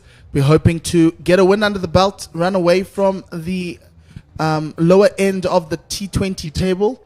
Remember, promotion and relegation, relegation for in Division 1 is across all three formats, and you get a points based on how you finish in each of the formats. And the Dragons have started well in 4-day cricket, but they're also trying to avoid relegation by getting wins under the belt in this competition. This competition goes by so quickly, and you need to start well, get wins under your belt, and run away from the dreaded lower ends of the tournament of the log. Whereas the Dolphins looking to get their second win and go close to the top, chasing Boland, who are running away with it right now. They're closing in on their fourth win, Conrad. Yeah, they've done well so far. Getting a big win against the Lions at the Wanderers on Sunday, and then winning 3 home games with bonus points. Excellent by the team there from the bowl. In this, the chase of the Dragons, Ludwig Schult recently scored 30 against Boland, and then 61 this past Sunday against Western Province. And he's joined by Michael Prince, who had less fortune than him, scoring 2 and 9. But a class act is Michael Prince. Yeah, Western Province's own came up here to make a career for himself, and he's done so well so far of the past 2 seasons. Yeah, he found himself in the SA merging and recently also in the Protea setup as Ethan Bosch opens the bowling to Ludwig Schult, and he bowls him first nut up. Okay, is that how we're going to start? Big hoik across the line by Ludwig Schult. Ball swinging back at him. Just bad shot selection there by Ludwig Schult, not trying to hit the ball straight, but rather targeting the deep mid wicket. Ethan Bosch has been such a great opening bowler for the Dolphins, and he repays Quinton Friend's trust in him in the call-up with a Yorker-length ball that goes straight down middle, and Ludwig Schult will not be happy with that shot. But the Dolphins start off really well in this defense. Good ball by Ethan Bosch. Just shaping the ball back into the left-handed Ludwig Schult, as Vian Lebbe finds himself coming in at 3, whereas he batted in the last 2 fixtures at 5 for the team that he captains, making scores of 3 and 13 in the past 2 fixtures down in the Cape area. Yes, Vian Lebbe, safe pair of hands for the Dragons, the captain, and one of the more consistent performers in the CSA T20 over the years. 2,318 runs at a strike rate of 130. Making that 102 back in the day when the Dragons were still a semi-pro unit. Done that as a student. I remember that very well. That ball went a long way from the seam by Ethan Bosch. He jacked away from Vian Lebbe as the umpire shows a wide delivery. We're starting to see what extra pace can do on this wicket. You could say that the Dragons didn't have that. Having obviously Miguel Pretorius not being available, and it makes it a little bit harder to not have that express pace. This time tucked by Vian Lebbe to the short fine leg area. Goes through for the first run of the Northwest Dragons, getting their innings off the mark, as well as Vian Lebbe's. Yes, it's, as Gert and I were speaking at the end of the last innings, it's about dot ball avoidance. It's not about high boundary percentage. It's about making sure that you limit the dots. Try be productive with your scoring. 1s and 2s will get you home, and the odd boundary here and there in each over is also welcome. So you can't put pressure on yourself by not scoring boundaries, but you can put pressure on yourself by collecting a lot of dots. As Ethan Bosch pulls out of his run up there, I think it's the same thing. The Dolphins got off to a blistering start, scoring to nearly 10 runs to the over for the first 10. Unfortunately, the middle order, not someone batting through, going deep into the innings. And I think that's something that the Dragons batters can learn from as another slip comes into position. Looks like Kaya Zondo joining Lias de Plooi there in the slip cordon. Shorter by Ethan Bosch, tucked into deep mid-wicket. And they scamper through for a single. Yeah, important. It would be important how you pace yourself in this in this chase. Finding those little gaps, just waiting for the ball in your area, making sure that, as you say, the dot ball avoidance, and not think that there's pressure on you. Yes, it's a very strong bowling attack and a pace attack that the Hollywoodbets Dolphins has. Yes, and the run rate is 9.3, but they fall back. This time, big appeal by Ethan Bosch. Looks like it missed a leg stump. Leg by indicated by the umpire. Just a little bit of a quiet practice for the Dolphins there, but the Dragons need to remind themselves that the Dolphins didn't have that extra gear in the final 5 overs. There was a great fight back by the Dragons, and to a certain extent, that kind of brings you back to traditional T20. Get the foundation, build up, and try and have that crescendo in the last 5. Again, Bosch, this time harder length. And Mikael Prince just tucking that to the fielder that's on the boundary. It's an interesting field placing. They kind of know it's a wicket-keeper batting. We know wicket-keepers are very strong square of the wicket. Likes to cut the ball, as we saw even with Piri, that's currently keeping. He tried to cut many other balls delivered to him, even from Caleb Seleka. So, it's interesting field placing. Good captaincy by John Smith, understanding who's on strike, what type of deliveries and what shots will be played to certain deliveries. Around the wicket this time by Bosch. Definitely getting the ball to move and ball. Yes, he is. And with that extra pace, it seems to be hurrying the batters of the Dragons. End of that first over, it's 5-4-1. And it's going to come down to like the team analysis that these teams do, the opposition analysis these teams do is very good. And so, the captains also know, what to do when the batter comes in. But with a young bowling attack, you find yourself with the question of, can the youngsters replicate the plans that we've been talking about in the change room? And that's going to be interesting to see once Anrich Nokia, who's obviously coming to bowl, and Ethan Bosch finish their spells. How do Tristan Lees, Ramashan Pillay, Ngobani Mukwena, and Dilisi Melani, bowl to the plans to deliver the second victory for the Dolphins? Yeah, as the crowd looks forward to seeing Anrich Nokia, stalwart of South African cricket, one of the quickest bowlers we've produced in this country, for his first delivery. Yeah, definitely extra pace there. Understands Mikael Prince, hitting the bat very, very hard. It's that international pace, right? If you can play Anrich Nokia well at this level, then most definitely you can wear green and gold and go and do it for the country. And it's really good to see current Proteas playing in this tournament, because that's how we find out who's actually, a very good player. Nokia. Shot by Mikael Prince. Picked up from his legs. That will be the first boundary to the Dragons. Excellent cricket shot. Good balance that he has on the shot. Clipping it from his pads to the deep mid-wicket area. Yes, Mikael Prince off the mark there. The young man who hails from Cape Town, a Sax former old boy. Just, that one looked a lot easier. He picked it up from outside off stump and played it down the leg side with a little bit of a flurry of that back leg there. Similar to many wicketkeepers that we know.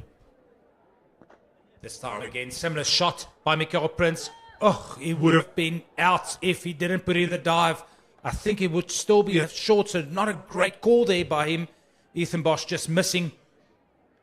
The pressure that the Dolphins are putting on the Dragons is starting to tell with a little bit of with that risky run. I think the two in the middle feel that they are slightly behind the 8 ball, and they got to push for these risky singles. But I wouldn't run to Ethan Bosch on any day, and luckily this time Mikael Prince makes it home.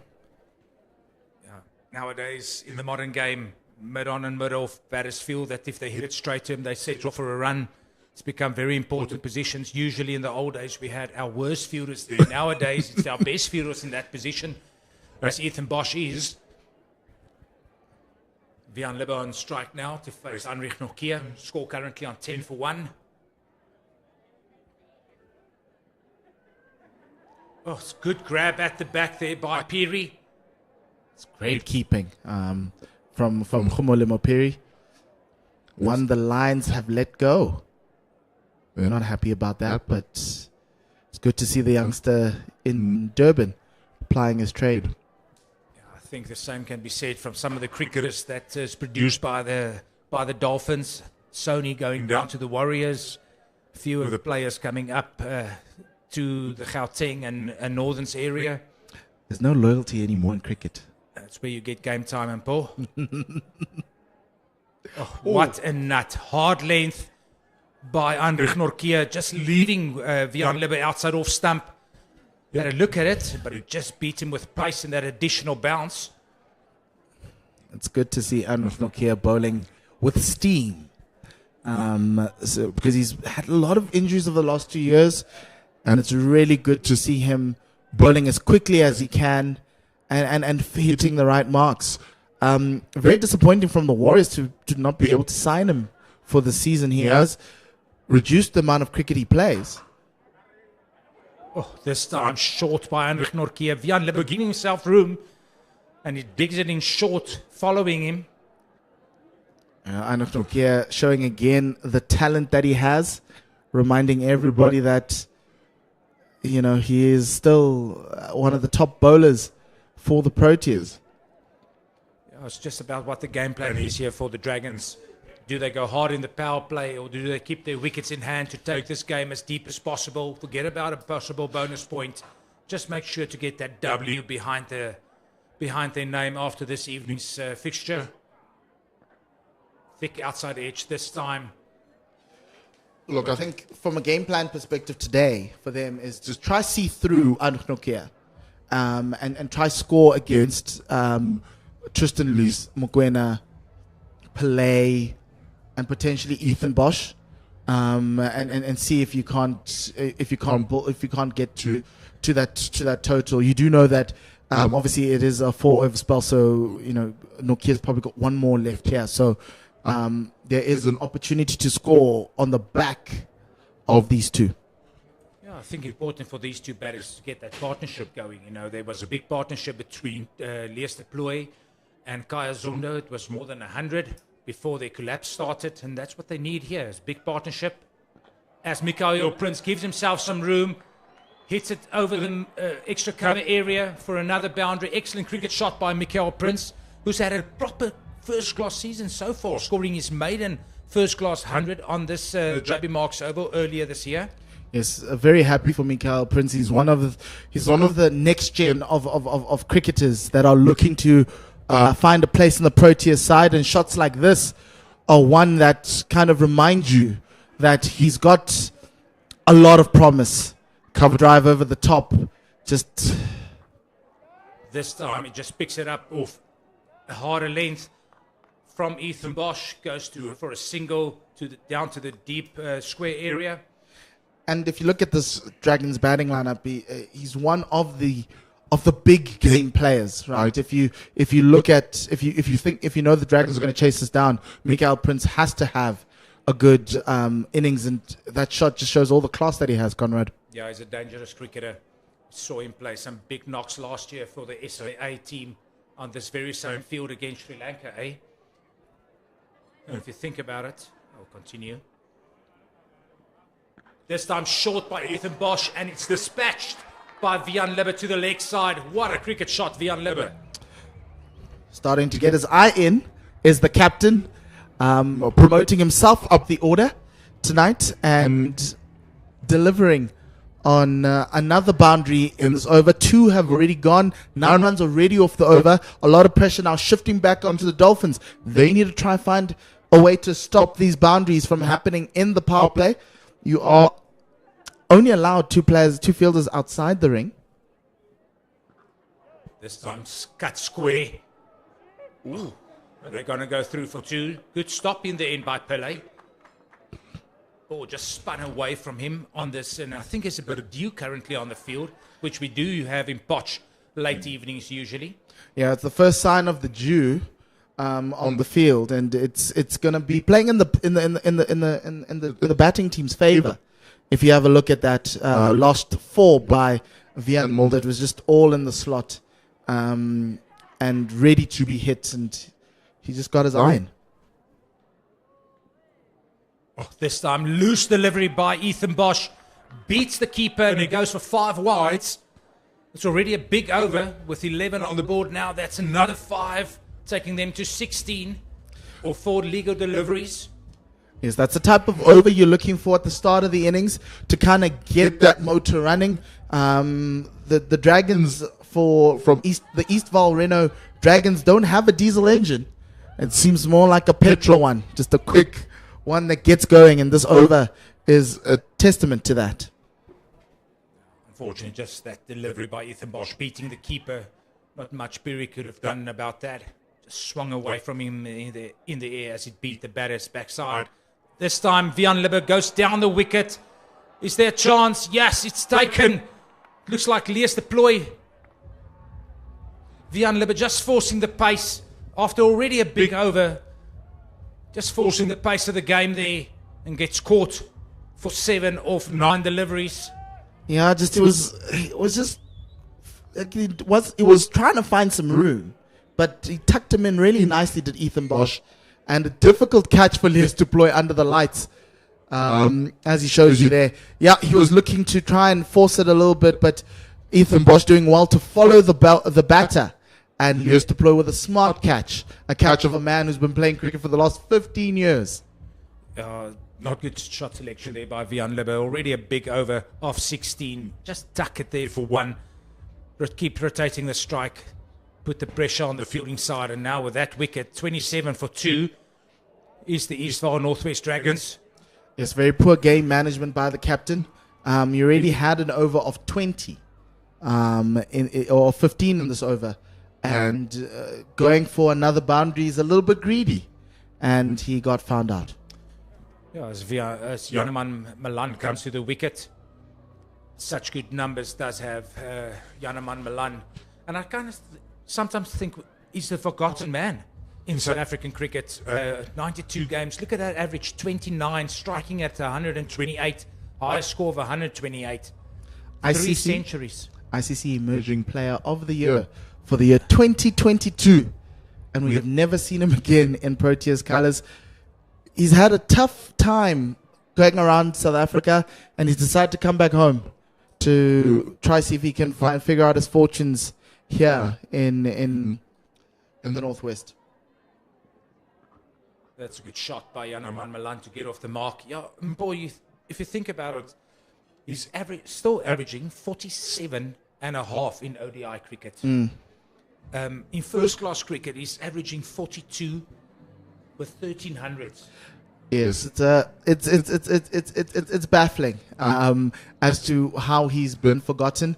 But a couple of changes of coaches and different styles, you find yourself on the other side. And he didn't have a great time in Boland, moving up and down the order, trying to find a spot where he could play to try and make his way into the Proteas side.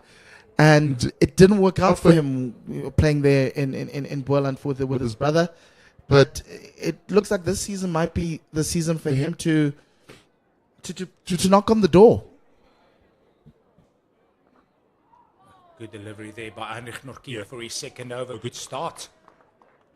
Yes, and good running by Mikael Prince. Very early calling to the danger end. And, he was already halfway down, I think, by the time Janeman realized he had to set off on a run. Heinrich Norkier, even in warm-ups, were bowling some proper rockets on the run-through strip to the side of the football facility here at the Northwest University. You can see he's generating some good pace. Good to see him back fit. It's such a joy for the Proteas camp. Nortje. This time short. Mikael Prince pulls. Looks like Ethan Bosch will make the ground. He does not. Does not make his ground there. Ball went a long way up in the air. You can just see it rush Mikael Prince there for a moment. Not getting a lot of bat on it in the end. Yes, and it's been so Bundy Tole did not know what to do with that one.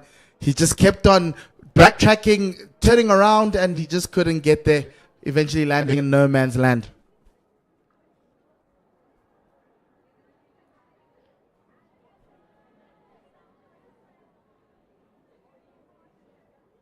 Cut by Janeman Malan, but well fielded by Similani at backward point. Yeah, as you mentioned earlier, I think it's just necessary to give him his due. He's bowling it quick. Don't take it on if it's not in your area. Just think maybe one, if it goes for 3 to the over, that's fine. We've got to keep those wickets in hand to take the game as deep as possible, because as modern day cricketers, we try to hit everything. And sometimes a good ball is a good ball every day of the week. And you've got the youngsters coming back in, right? Simelani, Lise, Mokwena. You can score of them. They're not going to be as consistent as a Nokia. This time that one swung back as Mikael Prince comes a long day down the wicket. That's the second one. That's not a good call by him. Yeah, heart in the mouth stuff for the crowd here at the JB Marks Oval. I've got a very nice crowd here on a Friday night. Very sizable. Especially with all the rain around and how cold it is outside. Yeah, we had a lot of rain this past week, a lot of thunder about in Potchefstroom and northwest surround areas. As Nortje has 2 balls left in his second over. This time short again. Janeman Malan just lets that go through to the keeper. That's a good ball from Anouk Nortje. And look, you gotta take your medicine when it comes to these elite bowlers. Currently going at a run rate of 8.6, and you need a run rate of 9.6. You don't need to take extra risks. That last over gave you the foundation to be able to take on this total. I think that's why Libber would be so disappointed with the shots he played in the previous over off Ethan Bosch. This time Yorker, but it's hit down the ground by Janeman Malan on the full top shot, young man. That's the shot of a man who is in very good form. And when he plays it that straight, you know that Janeman Malan's in to feast tonight on this very good wicket here at JB Marks Oval. Just a tad off his line there. Was Anouk Nortje turned into a full toss when he was looking for a Yorker. But Janeman Malan was well aware of that and returned it in kind. It's just a proper cricket shot. Nice straight bat down the ground. Even though it's a low full toss, you still got to execute well. And I refer to Janeman Malan there as a young man. He's 29 already. But I'm surprised he was still 29. Yeah, I remember 11 years ago when he walked in here as a first year at the Northwest University Cricket Club.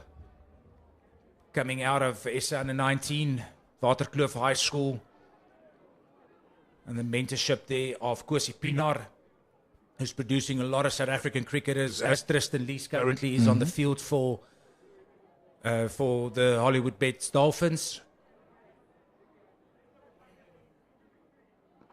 And as we say, that's Tristan Lees now into the attack to Mikael Prince.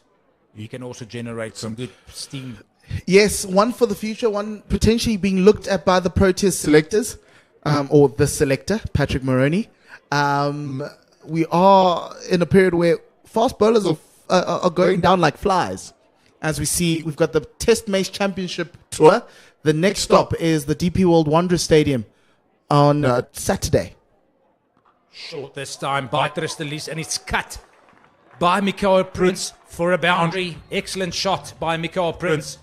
As any keeper would like some width on it, get the hands through the delivery.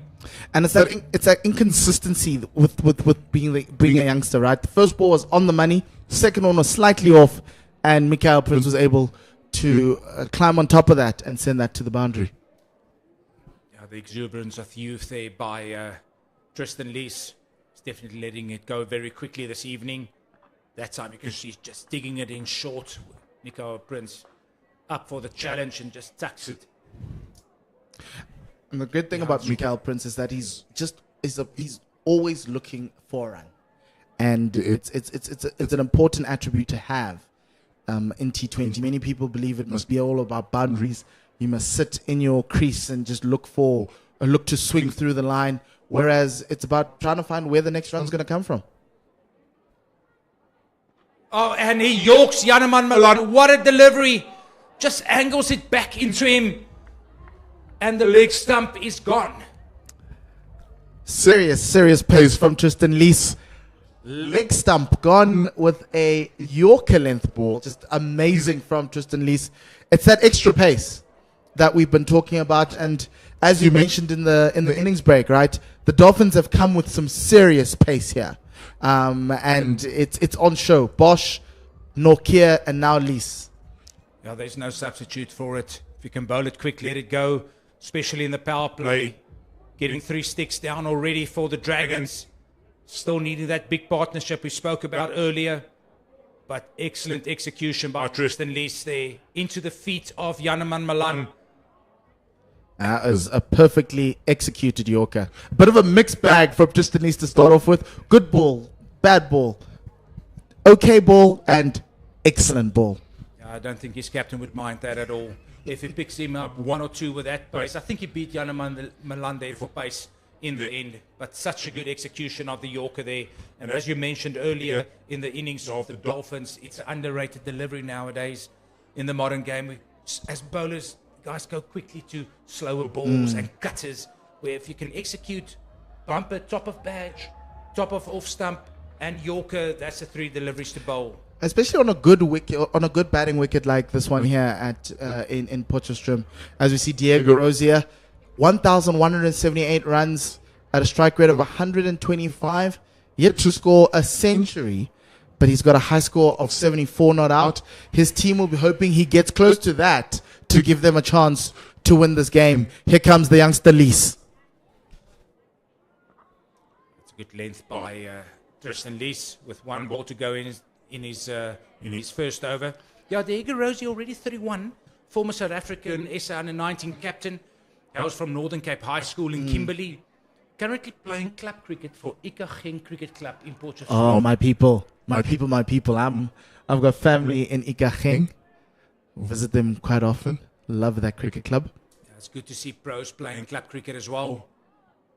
This time shorter, harder length by Tristan Lees, and it goes after the cut shot missed by Diego Rosier through to the keeper. That's the end of his first over. Successful first over. Yorking Janneman Milan 1 for 5. Score currently on 39 for 3. And we've got 1 ball left in the power play. Yeah, the power play is over. 39 runs for 3 wickets. That last ball.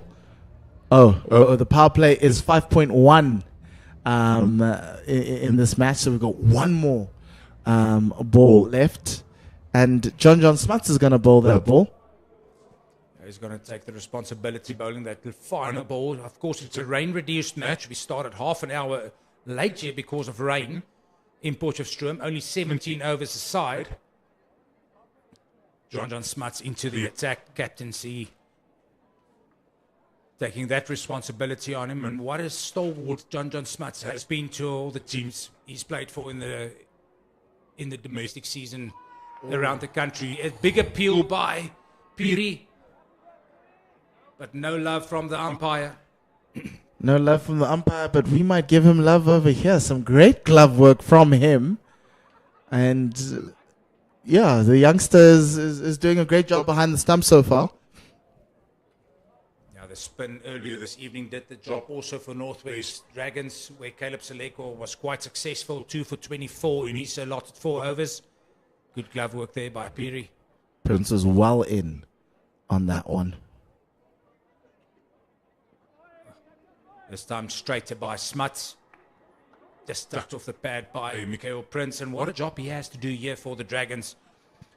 As the as the opener still in. Got to take this game as deep as possible for the Dragons. Let the others batter around him.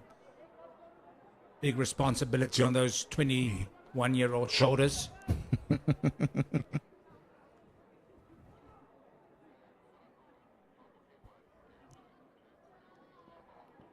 played by Diego Rosier, tucking it away as well. Just outside the ring where it's collected by Similani.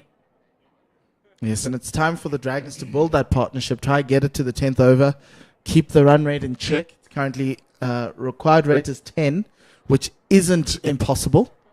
But they need to push it up from 7.5 to go to that 10 that's required. You can see Miko Prince trying to do something different there. Coming down the wicket.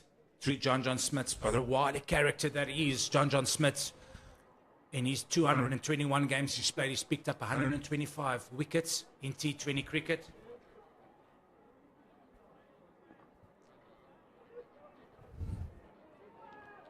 Well, good running there by the Dragons. It's got to be short. No, he's not. He makes his ground. Does Mikael Prince. He worked on his fitness in the off-season with the SA emerging team. Yes, and you can see it, and it was great running for two, right? The fielders on the leg side are all on the boundary. You've got wide long on, deep mid wicket, and square leg. This time again to the leg side, where John Smith will do the fielding off his own bowling. You know, Paul, that's the end of the over. 44 for 3 after 6 overs. With 11 overs to go, the Dragons still needing 112 off 11 overs, now at more than 10 runs to the over. As I am joined by Gert Maloney for the next few overs. Potch local nowadays is Gert Maloney.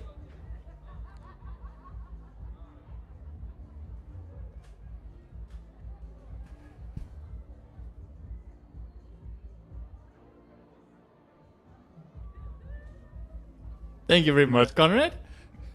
It's been a long day. It's been a long day. I was up at 4 as we see some of the wickets that fell. Ludwig Schult going on the big swing. First ball up from Ethan Bosch. Not making contact. Then Vian Libber. Just bad decision making in the end by Vian Libber to get himself dismissed. Some of the boundaries here hit in the power play. Prince standing up nice and tall against Norkia. As we see this one just inside part of the bat, Andile Similani coming into the attack. And a little bit behind the 8 ball, I feel the Eastvaal Northwest Dragons are.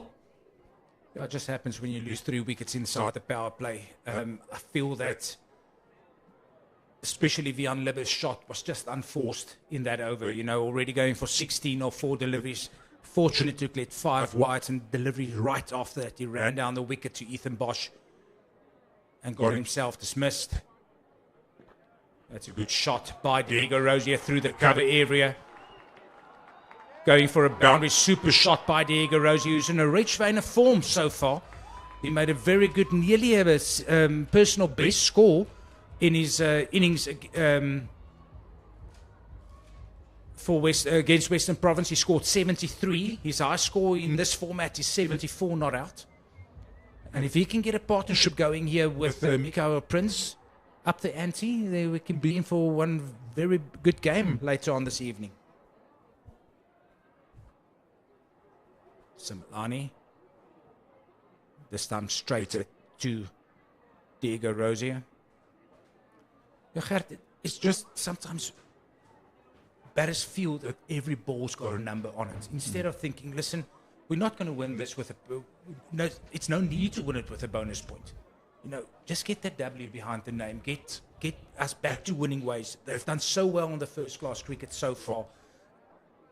Win it in over 15, over 16, but make sure of that. But then you go and you lose 3 wickets inside the power play behind the 8 ball, and you got to play catch-up cricket.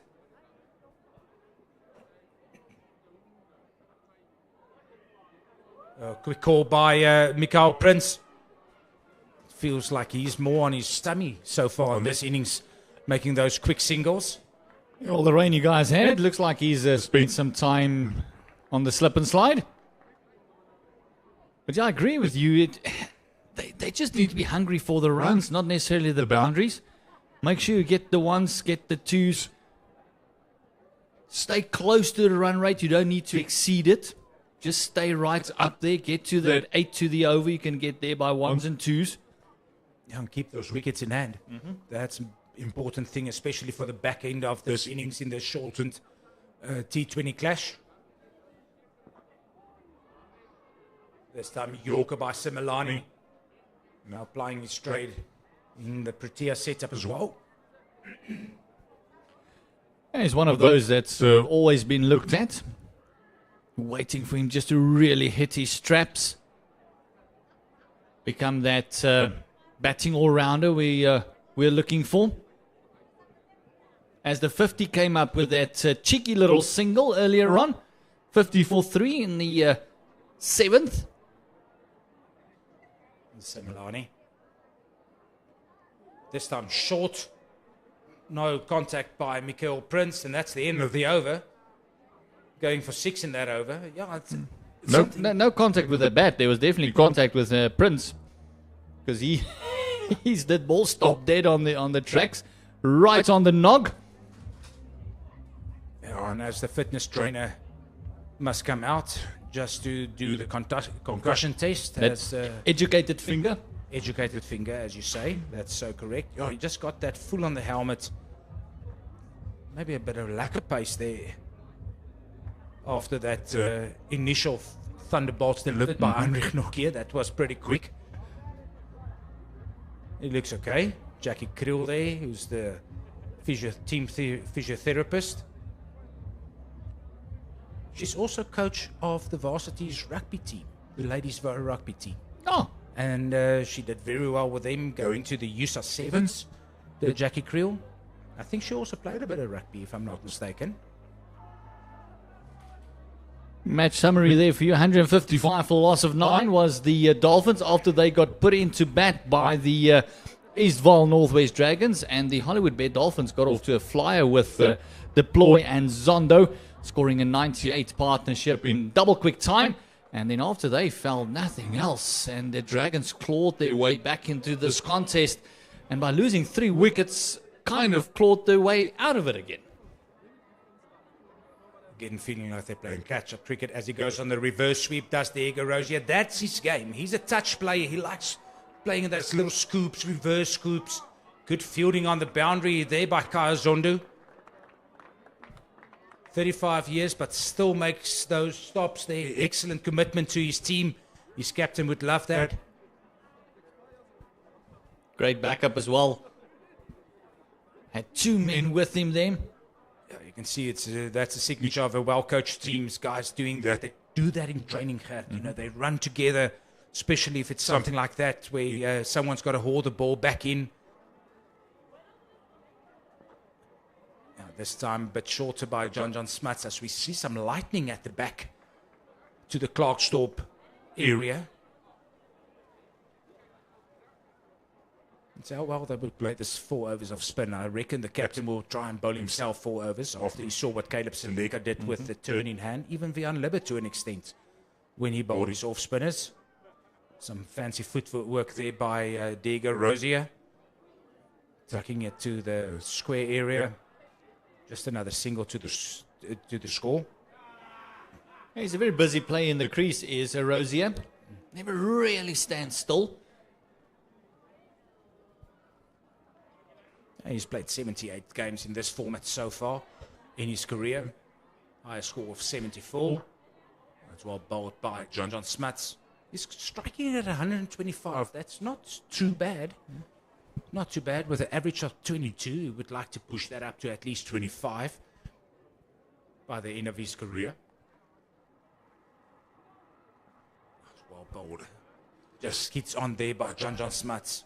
Now 37 years of age already, but he knows his game is just experience coming into play here. Understands how to bowl in situations like this. Push down the ground to long off. That previous one was just a little bit quicker. This one was just a little bit slower. He just plays with the pace a little bit. That's John Smuts. Is one of his keys key attributes that he has, and he also has got that round arm delivery that it just takes off all the pace and gets a little bit of extra turn, like we saw the first delivery ball where he nearly got the stumping. Just that round arm, such a wily customer is the old veteran. Such a good cricketer is John Smith. Score after 8 overs, 56 for 3. Required rate now, it's above 11. It's more than 4 runs to the rate achieved. Is there any reason for butterflies in the stomach for the Dragons as well as the spectators? As Tristan Lees comes back for his second over, successful in his first over, yorking Janneman Malan. Sounds like thunder in here. Okay. Yes, someone needs to check their footing. Hope they're all right. But yeah, that delivery to Janneman Malan was an absolute jaffer, because that even surprised a batsman of the quality of Janneman Malan. This time short by Tristan Lees, umpire at square shows that's one for the over. You can see just a bit of difference in pace between Lees and Similani. And that's, as we said, exuberance of youth, Gert. You know, I think the coaching staff, with Quinton Friend at the helm, saying, listen, but we don't care what you go for. You pick us at 1 or 2 up. Let it go as quickly as possible. Push them back in the crease. Again, quick. Inside the wide line. Excellent delivery by Tristan Lees. And I love that about Quinton Friend. He says, you run in, you bowl, young man. Let us worry about the rest. If you go for 5 or 6 or even 7 to the over, but you pick up that wickets like a Janneman Malan, that's what you're there for. That's your job. That's the job done, definitely. Giving himself room this time. Not making contact. John Smith's under the ball and he takes it, and that's the end of Mikael Prince. You can just think that he felt a bit choked by the deliveries in this over and maybe the previous over by the captain, John Smuts himself. Tried to do something different. Ran down the wicket, and the slow ball by Tristan Lees just chips it straight up into the air. Well taken by the captain, John Smuts. And as soon as that went up, he knew he was gone. It's another big wicket. It's a set batter that's gone. He's been there for 25 deliveries and now gave it away on 25. And with the wide in this over, it just got to under 100 that they needed to win. And now it's going to become even more difficult because that wickets column keeps ticking over for the Dragons. Yeah, Gert, as we said at the quick dinner we had, that middle order batters in our country is something that we definitely got to work on. You know, guys that can come in and finish games. As we see Lesiba Ngwepe coming in at number 6. Of course, the Dragons decided today to pick Aishel Klute and not Ruan Swart. You know, that could have lengthened their batting attack at number 7, number 8. So now the tail's just a touch longer. So all the more pressure on these two, especially Diego Rosie, who's now the senior role. And it's 2 accomplished cricketers now at the crease for the Dragons. And they need more than 11, now pushed up to 11.6 to the over. You just see the wickets. This is the Janneman Malan delivery. Look at that. An absolute beauty. Beaten all ends up. Just beaten for pace there, I think. Oh, that's another one. No, he just went up. Maybe Ngwepe hitting the ground there. Oh, I think Ngwepe was actually late on that one a little bit. It went across him. And it was Speedy that had a bit of a phantom appeal there. As you can see, Lees deployed there at backward point, just saying a few things into the ear of Lesiba Ngwepe.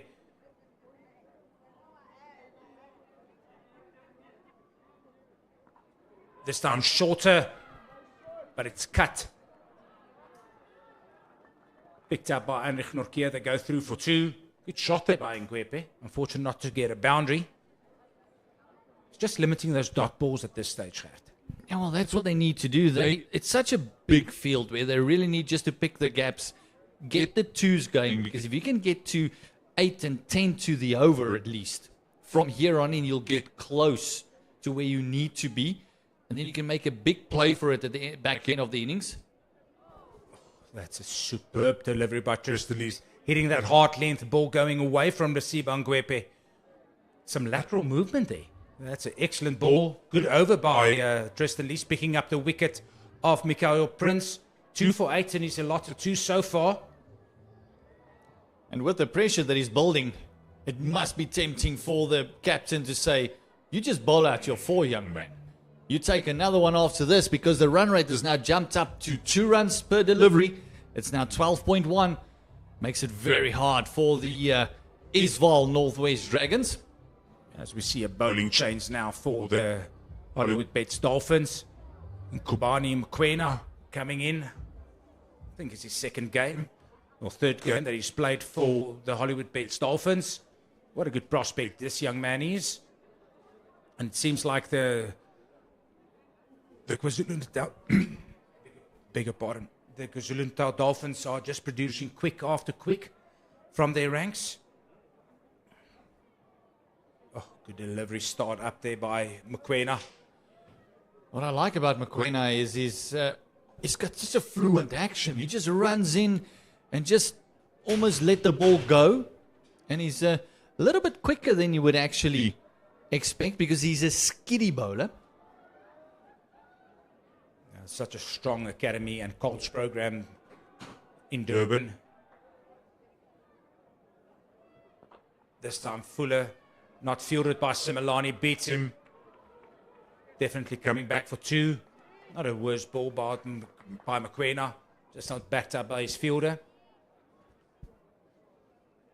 Just feels to me that we, if these are the quality of cricket that we're producing in our country, why aren't they playing more cricket? We've got 7 games per professional domestic competition that we have. Then the Colts cricket, there's only 4 per province that's being played. We're short of these players getting more exposure in our country. This time, turn around the corner by Diego Rosier, and the fielder is beaten at the fine leg area, goes for a boundary. It feels like ages that we've seen a boundary. Ramashan Pillay there with a despairing dive, trying to stop that one off the flick of the wrist by Rosier. You mentioned earlier he's a worker. He's going to work it around the angles, work around the corner. This one just walked across his stumps and just flicked it away. Look at that, a valiant effort, but great timing. It's just interesting to see how far or how deep Diego Rosier is into his crease to Mkwena. This time, gets it on the pad, but it just jags back into him. Probably would have missed leg stump there for no appeal by both bowler and keeper. As Brad White, the umpire, just signals another leg by. And the disciplines has been good so far today as well, even though we're bowling at proper pace. I think I can only think of 2 or 3 wides bowled. And also no free hits thus far that I can remember. Ngwepe taking strike for this, the 5th delivery of Mkwena's opening over. Score currently 66 for 4, and that rate requires keep jumping. Every single ball keeps jumping up to 12.3 currently. This time tucking it to fine leg, where it's fielded. But a wayward throw there. It looks like Kaya Zondo. We'll excuse him. He probably decided that, listen, they look indecisive, let me do the same. But yeah, I've got to agree with you in your point earlier about not playing enough cricket. It's where you learn you need to be on the pitch. Any golfer, any tennis player will tell you need to play. This time a bit straighter again by Mkwena. Tucked around the corner by Diego Rosier. Gert, I was in an online education a week ago, and it was hosted by Patrick Maroney. And that was one of the things that actually came up, and he spoke from a national selection point of view. He said what he needs as convener of selectors for the Proteas setup, especially not only thinking of Proteas level, but then domestic, going into Colts, going into academies at school level. And that's one of the things mentioned by some of the people there is, we want more cricketers. We need to produce more cricketers, but where are they playing? And he said that that's one of the areas that Cricket South Africa and him and Shukri Conrad is currently looking at, is to see how many more games can be played at different levels. And not only 2020 formats, but more specifically 50 overs, 4-day cricket, because that's where you hone your skill. Yeah, the longer formats is where you really learn not just your skills, but also test your character.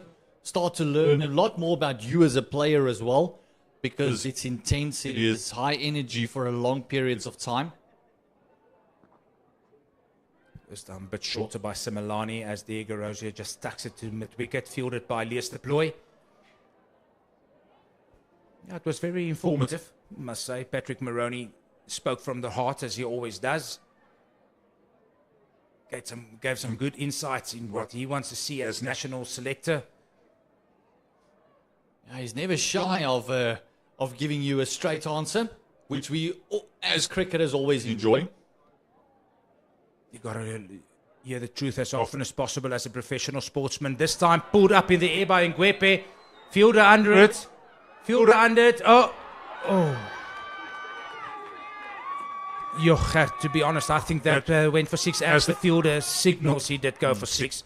Looks like Ramashan Pillay did well. That ball went a mile up into the air. He did well to get under it.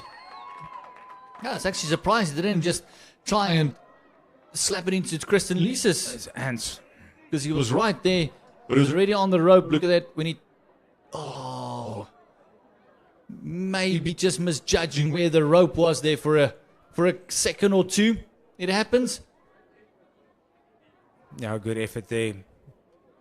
Good, just getting inside the line of that one, getting a thick top edge. Goes for 6. This time straight over extra cover. What a cricket shot by Ngwepe. That's 10 from 2. And that's what the Dragons need at this stage. They need many more of those. All of a sudden, a top edge gives you the middle of the bat on the next one. So this is exactly what we saw earlier in the Dolphins innings happen as well, with de Plooy coming in and really put some impetus in the innings. Now it looks like Ngwepe decided, hold on, you're not the only left-hander with those skills.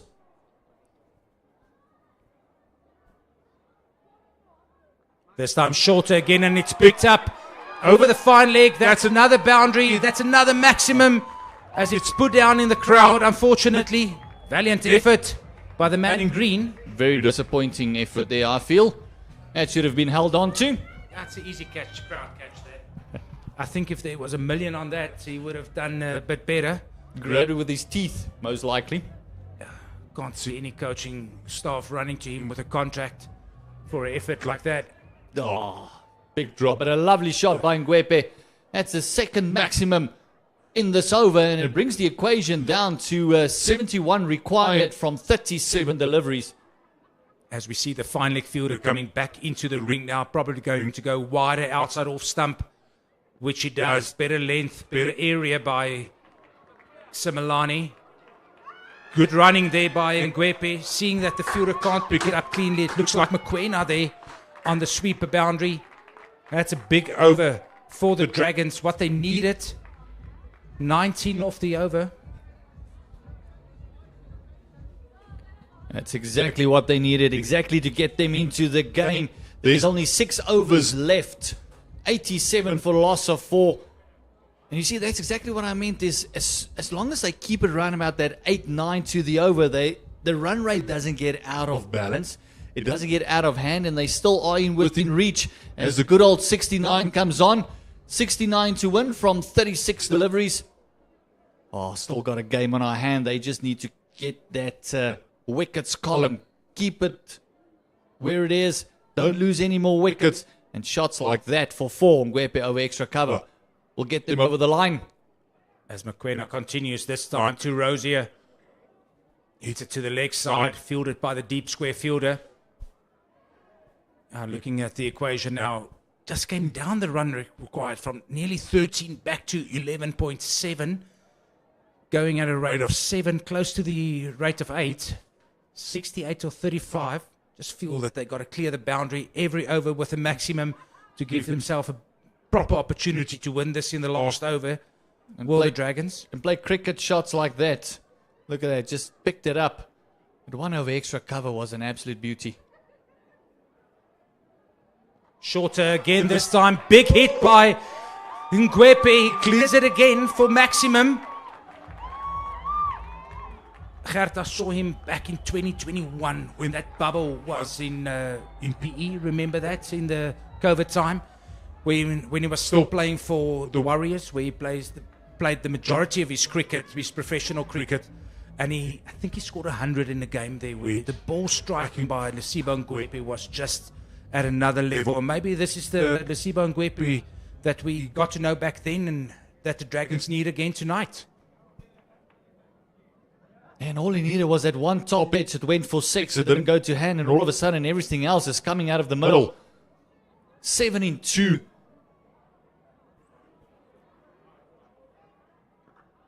Better length this time by Mokoena. Was under pressure after that maximum, but he hit his area better than he did Mokoena. Sibangwebi just hitting it to the sweeper boundary on the offside. There's a lot of space on this big ground, as we said, Gert, and just to understand, not every ball has a number on it. You know, 1s and 2s will still keep that rate required at what they need.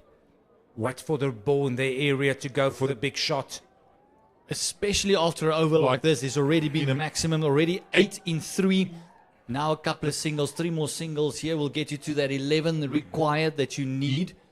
No need to do anything silly. If the 1 can become a 2, even better.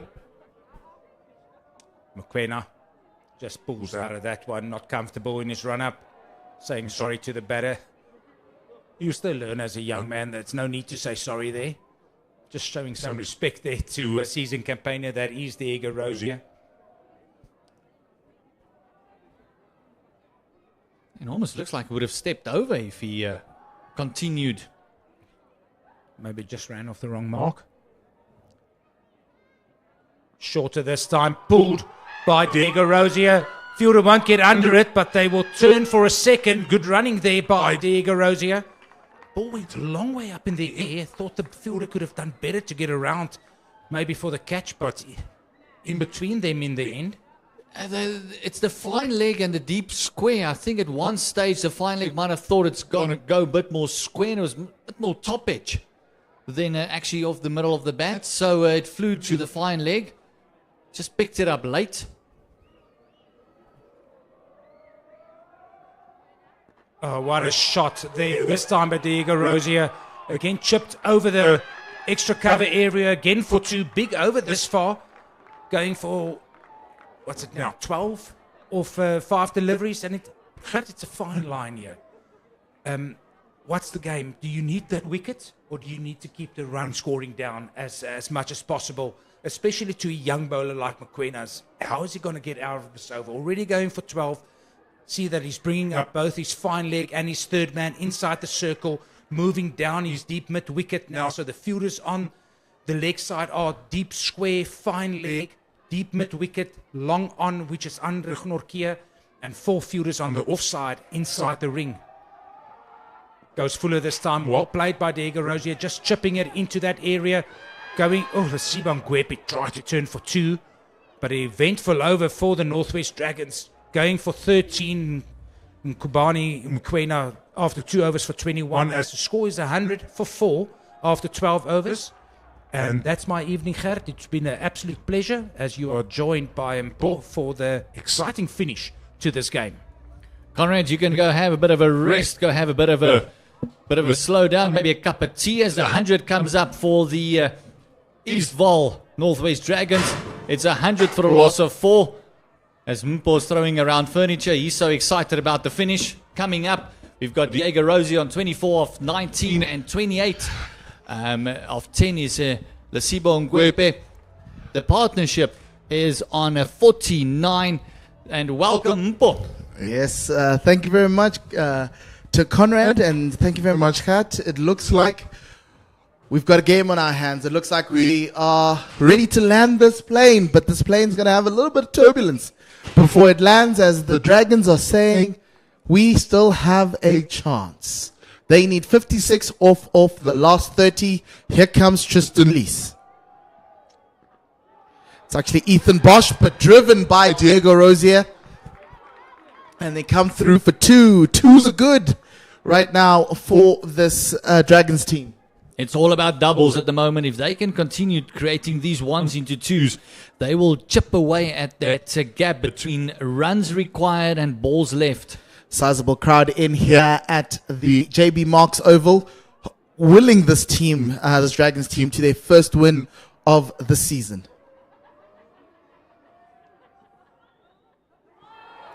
And that is a wicket from Ethan Bosch.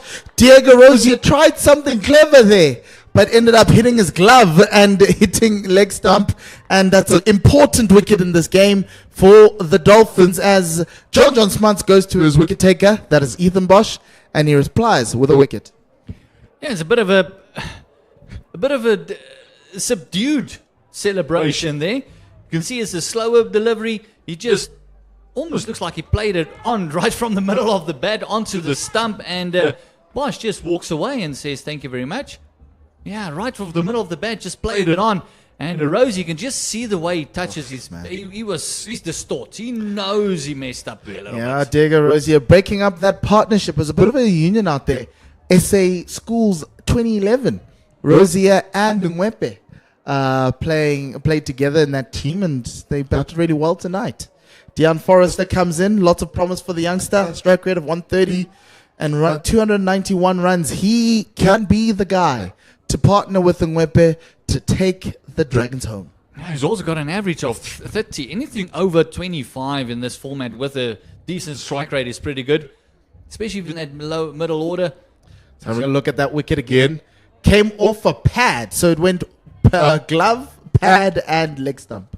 It was a comedy of errors, and possibly sometimes when you feel like you're in and you can try new things, and then that's what happens. And sadly with cricket, the moment you make a mistake, most likely lose a wicket.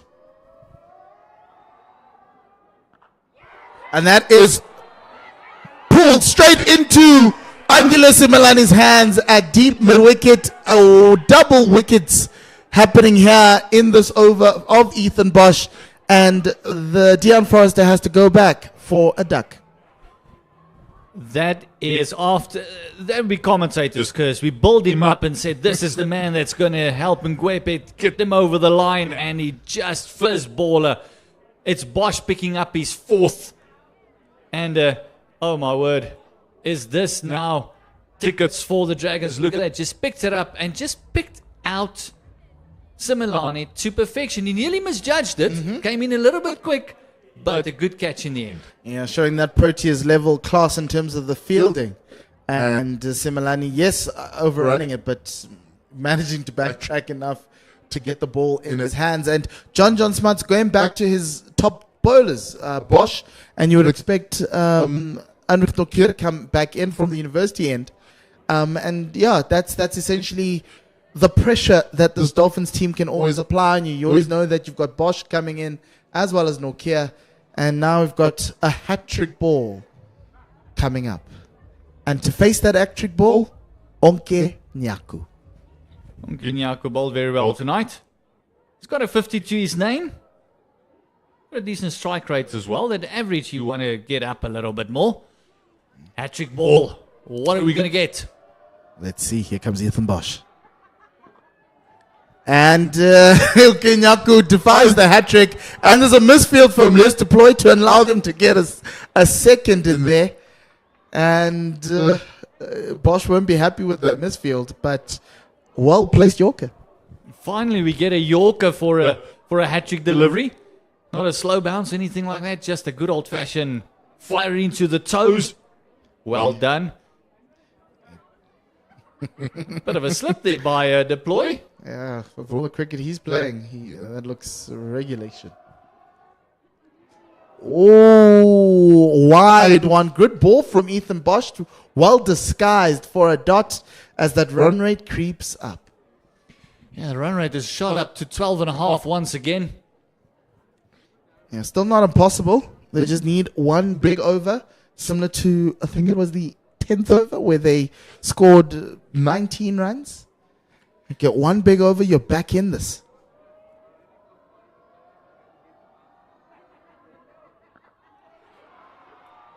Pulled square, Deep mid wicket doing the hard yards, another misfield, and it will be a second run.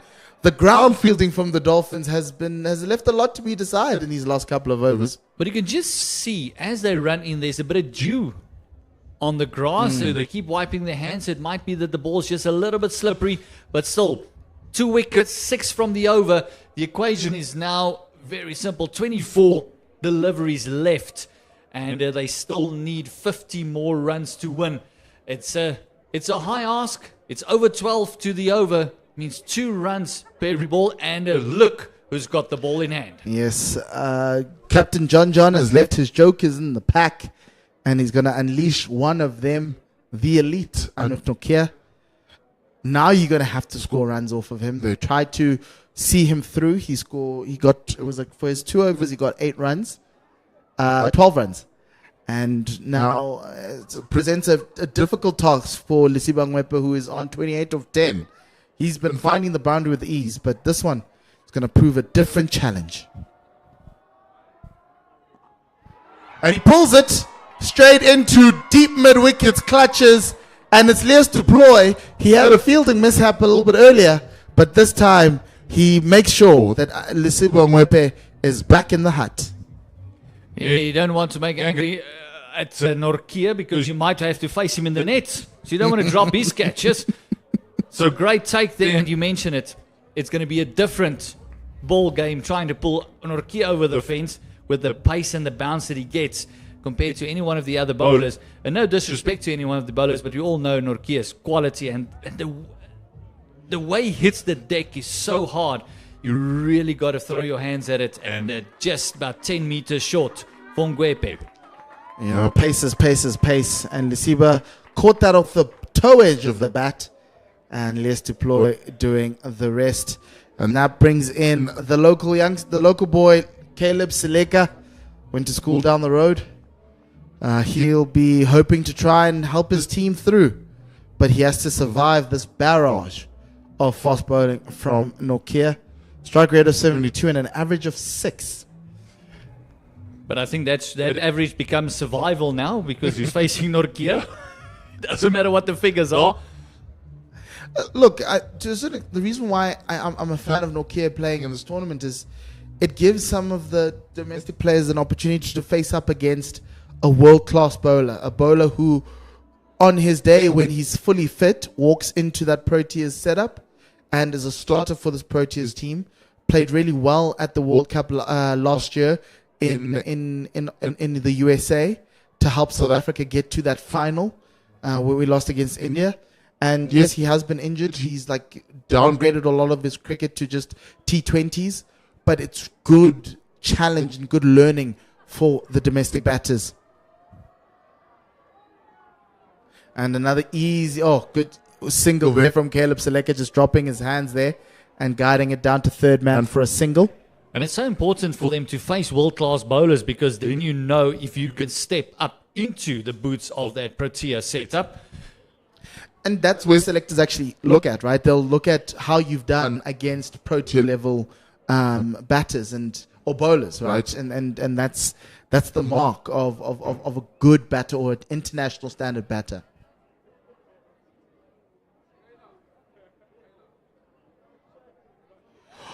And that's an edge and gone. Onke Nyaku with a feather to Khomalemo Phiri, and Nokia gets his second wicket in this over. They've been brought on to close out the game, and he's doing it very well for his captain. Yeah, it's the second one in the over, running in and bowling at a gentle 140 kilometers per hour is a Norkia. And just you can see, just stuck him up. He knew he edged that, and he knew that was quick. And sometimes when it's quick, all you can do is find that edge, and it was just too quick for him. And unfortunately for the Dragons, Onke Nyaku has to go back to the pavilion. And then it brings in number 37. That is Akil Kluti. Yeah, he didn't have a great time with the ball, did Kluti? Kluti is someone who's got a strike rate of 100. He's got a strike rate of 100. Average is still single digits. But it's only second innings, so give him a bit of a go. If he scores 100 here or 100 strike rates here and takes him over the line, might just finds himself on that top order. He's only scored 3 runs in his career. He smashed 3 runs. Yes, he smashed 3 runs. 2 not out. Here comes Anuknokia. And that ball swung away, missing the outstretched bat of Akil Kluti. Good to see that Anuknokia is still getting some swing with those thunderbolts. Yeah, we actually haven't seen a lot of lateral movement tonight with the overcast conditions and a lot of rain about. That was a nice bit of a way shape. 2 deliveries to go in his third over. The big man coming in, 2 for 13 at the moment. A good defense there from Akil Kluti. The Dolphins on Sunday will be taking on the Warriors in Durban, so they'll fly back to home to play against the Daffabet Warriors. And then on Friday next week, they go to Boland to take on the table-topping Gold Rush Boland, who have won 5-5 this season and have 1 foot in the final.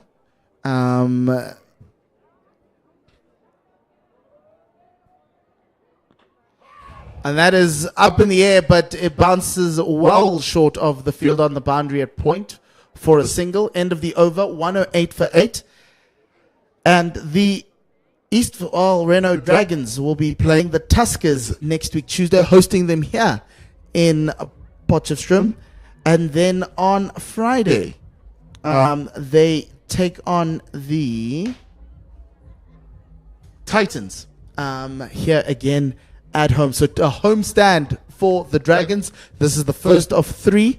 And if we look at the wickets, Ludwig Schultz getting castled by Ethan Bosch. The Dolphins started off very strongly.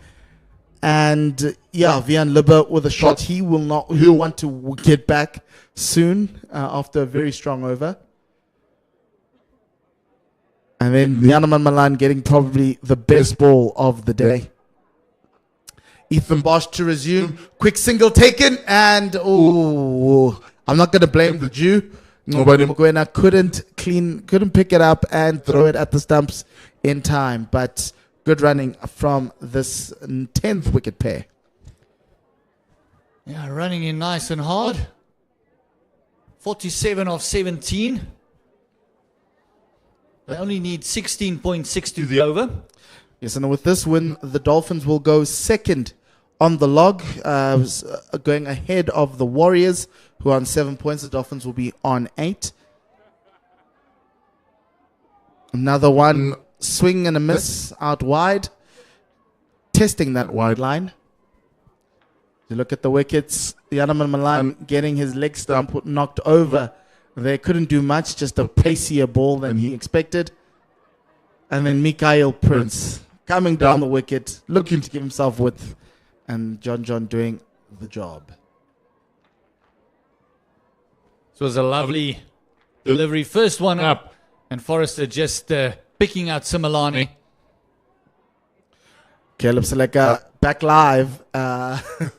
Only able to get that to backward point for no run. Not from the bat, using all of his body to get that one to backward point. Look, if you're a number 10, you got to use everything to score runs. Yes, and the Eastvaal Renault Dragons will still be winless after 4, sitting in 5th position ahead of the DP World Lions and the Muti Ram Tuskers. Quick single taken to Ngobani Mkwena there on the mid-wicket in the ring. 109 for 8. The required run rate is now creeping up to 20 runs and over. The Dragons are just getting some batting practice in. I think it's now time that they need a boundary and over at least. What do you think, Mpo? They need more than a boundary and over. They need 4 and over. The way this thing is going, if they ever have a chance of winning this game. That's a beautiful ball there from Tristan Lees. He's got taken 2 wickets for 10 runs, 3 dots in this over, some disciplined bowling from the youngster. You got to feel that Nortje will probably close out his 4 and then give Tristan Lees his 4 to bowl through as well. I think that with 13 deliveries left, the Dolphins are pretty confident. Oh, what a shot! Past the bowler. Great response from Akil Kluti. He gets to the boundary. He gave himself a lot of room, but surprising all and sundry here at JB Marks Oval from a ball that was headed for the stumps, full and all. Missed his mark a little bit to Tristan Lees, but what a response. I think he actually went for the wickets there. No? Lovely little shot. Nice timing using the pace of Lees. Yeah, gave himself a little bit of room there. Just opening up that front leg. Doesn't want anything to impede the bat swing. And this is his highest score. Yes. In T20s. And still on 100 strike rate. 6 of 6. Told you smashed that 3. Nortje from the university end, and it's too good. Too good for Caleb Seleka. You mentioned earlier, it's so nice to see the veteran running in, and it's so nice to see him actually bowling his allotted 4. The more he bowls, the stronger he'll feel. So we just go back to the wickets again. This is Forrester picking out Similani. Yes, for a great catch by Similani in the deep. Back live.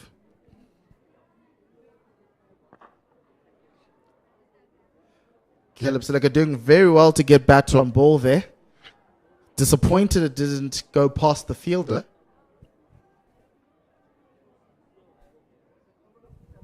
Here's the wicket of Lisibang Wepe, who tried to pull this over mid-wicket's head, but he found Lies du Ploy. And then this one, just a feather to the keeper. Back live. Seleka up in the air. Khumule Mopiri with the glove says, that is mine. And that is the 3rd wicket for Anrich Nortje, the 9th for the Dragons. The Dolphins are all smiles right now in Potchefstroom, looking to be unbeaten in the CSA T20 tournament. You know, the Hollywoodbets doing a fantastic job with the ball. And putting all the pressure on the Dragons. Who didn't, it was a couple there, the shot selections weren't great. Can't blame Caleb Seleka. They got to go at over 20 to the over. So he's got to swing at everything. And Piri taking the responsibility with the gloves and making good ground to get there.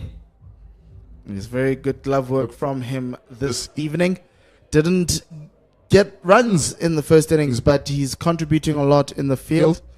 And then the final man in, hailing from Hammanskraal, Alfred Motwa. One of the new signings this side for the Dragons. 14 innings in the CSA T20. 30 runs at an average of 5, a strike rate of 50 with a high score of 8. And facing up to one of the fastest men in the world, Anrich Nortje. Is there no fast bowlers union to ask for slow balls?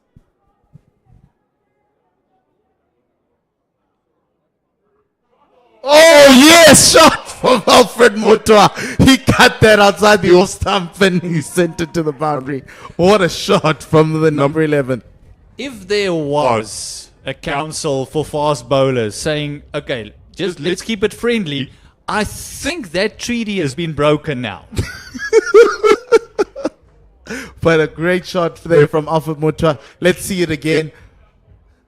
Oh, what a cut. After all those years of cricket, he's managed to get that cut out. Can't see Nortje pitching it up. And he did. And defended very well by Alfred Motwa. This is going to be the replay on his phone for the next couple of years.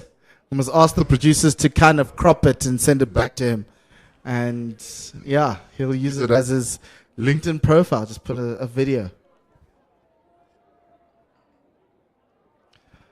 Last delivery for Nortje in his 4th over. 3 for 18 at the moment.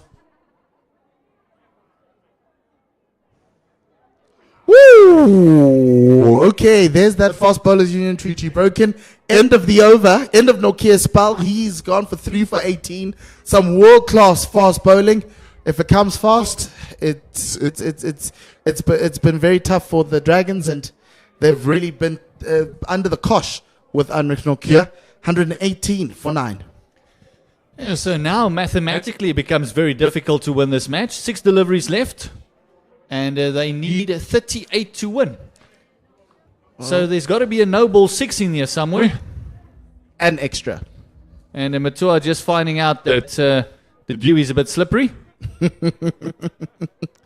Ethan Bosch to finish this innings.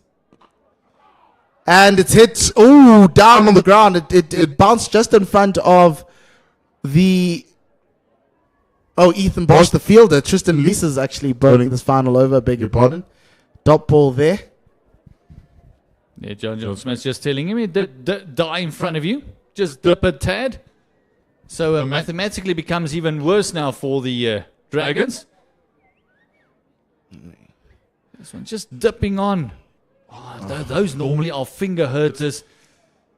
Yeah, look, it's good that he didn't come back with... He didn't get injured there. Because his fingers got jammed underneath that ball. Yeah, we got a change of bat as well now for the... Akil Kluti. Yeah, he's deciding that, listen, I'm smashing it. Give me something with a bit more wood on it. Yeah, so he's currently below his strike rate of 100. So, maybe the bat change will help him get above average. 45 runs required in this over. 38, but it's a 45 run rate required. And the Dolphins look all the money. They look like a very dangerous side in the CSA T20, especially with them playing at home on those pitches. They got pace, they got spin. They've got batting. They've got batting to come. Oh, it's going to be a great season for them.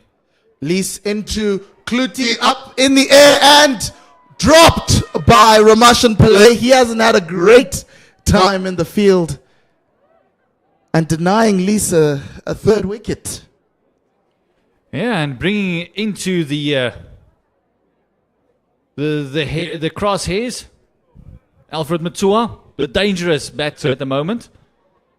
Let's have a look at that again. Just out, just short, and just helped along the way by Matua. And Ramashan Pillay just couldn't get underneath it with an athletic dive. Yeah, it just looked like it hung in the air a little bit more, and he just misjudged it. Another slower ball bouncer, and Matua can't get onto that, get a bat onto that ball. Also having a look at his wood, saying, hold on, is there enough on you? Does it have one more in the tank? 3 deliveries to go, and the Hollywoodbets Dolphins most likely will take this one home. And a shot similar to the first one from Anrich Nokia. He just knows how to open up that front foot and cut it past the fielder back for point for 4. Kaya Zondo missing that one. That was absolutely thrashed by Matua. And that's now, he's equaling his highest score ever. What a shot there. He gave himself the width and just threw everything at it. Went like a tracer bullet to the boundary. But that's what you get from the 35-year-old man from Hammanskraal. Well, get your best score, young man. I can say that. You can't, people. Block and run. Get the highest score than ever. Good ball, dub ball, just on that wide line. Just very unlucky there for Alfred Matua. There's the extra that you could have needed, but didn't get. 1 delivery to go. 1 delivery to go. What does Alfred Matua have in store for us? He opened up himself once again to access that point shot. as we see that one. The second one in his innings. Mr. Producer, do him a favor. Clip it and send it to him. Last delivery in from Tristan Lees. Okay, that's going to happen again. And we've got a wide one there. Just young Tristan trying to keep it away from the bat of Motwa. Doesn't want another clip that we're going to ask the producer to take. Alfred Matua probably going to have a discussion with the coaching staff as well and say, listen, what about that number 5-6 position we were talking about? Give me a go there. Coach, we need a pinch hitter. And then the last one up in the air and caught safely by Andile Simelani. Last ball, last wicket. The Dolphins bowl the Dragons all out for 124 and they win by a whole host of runs. We'll get that for you soon. But by 32 runs. They win this game by 31 runs. And the Hollywoodbets Dolphins are full value for their team. Quinton Friend starting this T20 season very well with this Hollywoodbets Dolphin side. Yeah, fantastic start that they had with the bats. Great fight back by the Dragons with the ball. And after equaling his highest score, Alfred Matua being the last man to be dismissed. And Tristan Lees also had a good time out with the ball. Yes, he had a good time out with the ball. The youngsters bowled really well for the Dolphins. And it's a young team. They're exciting. They've got a lot of veterans. And they've got seemingly everything covered. The Hollywoodbets Dolphins win by 31 runs. They set the Dragons 156 to win. Les Deploy scoring 60 of 31. Kaya Zondo 43 of 33 and John Smith 17 of 13. 3 wickets were taken by Alfred Motwa and 2 by Caleb Seleka. The Dragons could only get to 124. Lisiba Ngwepe with 28 of 11. Diego Rosier 26 of 21 and Mikael Prince 25 of 26. And the Dolphins had 3 bowlers taking all the wickets. Ethan Bosch 4 for 27, Nokia 3 for 18 and Tristan Lees 3 for 20. Yeah, phenomenal stuff. And that bowling unit of the Dragons looks very, very dangerous. And that's without some of their Protea players and their SAA players that's still out as well. But if you put someone like a Keshav Maharaj back into this team as well, just look at that bowling attack that the Hollywoodbets Dolphins has. And also the inclusion of Lees Deploy today just worked in their favor. The partnership with Kaya Zondo, that 98 really set up the match. So a shortened game, 17 overs aside after a bit of rain. Hollywoodbets Dolphins wins by 31 runs. A great outing by them. And a lot of work to do for the Eastvaal Northwest Dragons. Yes, a lot of work to do for the Dragons. They've played 4 games and have not won any of them. They've had no result, so they have 2 points. But the Hollywoodbets Dolphins, 2-2. Can they get to that record that the Gold Rush Boland are setting with 5 wins in a row? There'll be more games of the CSA T20 challenge here on the CSA YouTube channel, so do look out for that. Remember, tomorrow there is a game which is the DP World Lions versus the Tuskers at the Wanderers. The trophy Mace Tour, the World Test Championship Mace Tour, will be there as well. So do get down to the Wanderers to go and get a glimpse of that trophy.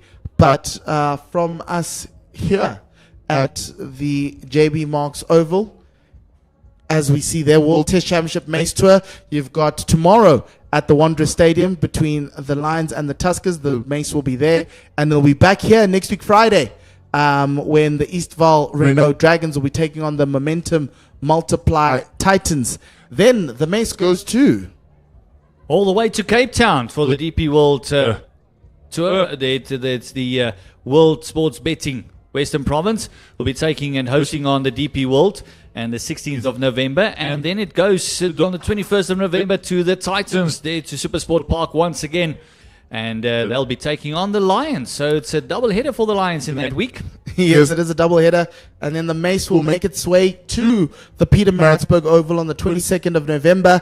And then go down to Durban to the Kingsmead Stadium for the game against the Hollywoodbets Dolphins and the DP World Lions. And then finally, the Mace will make its last stop at the final, which is now looking more likely to be in Paarl.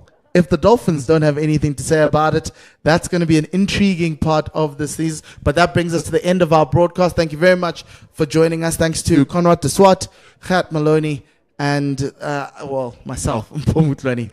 Thank you very much for joining us. And we will be with you when next we meet again in the CSA T20 Challenge. Please do watch out for the next game on the CSA YouTube channel. From us here at the JB Marks Oval, it's goodbye and lesale takagiso.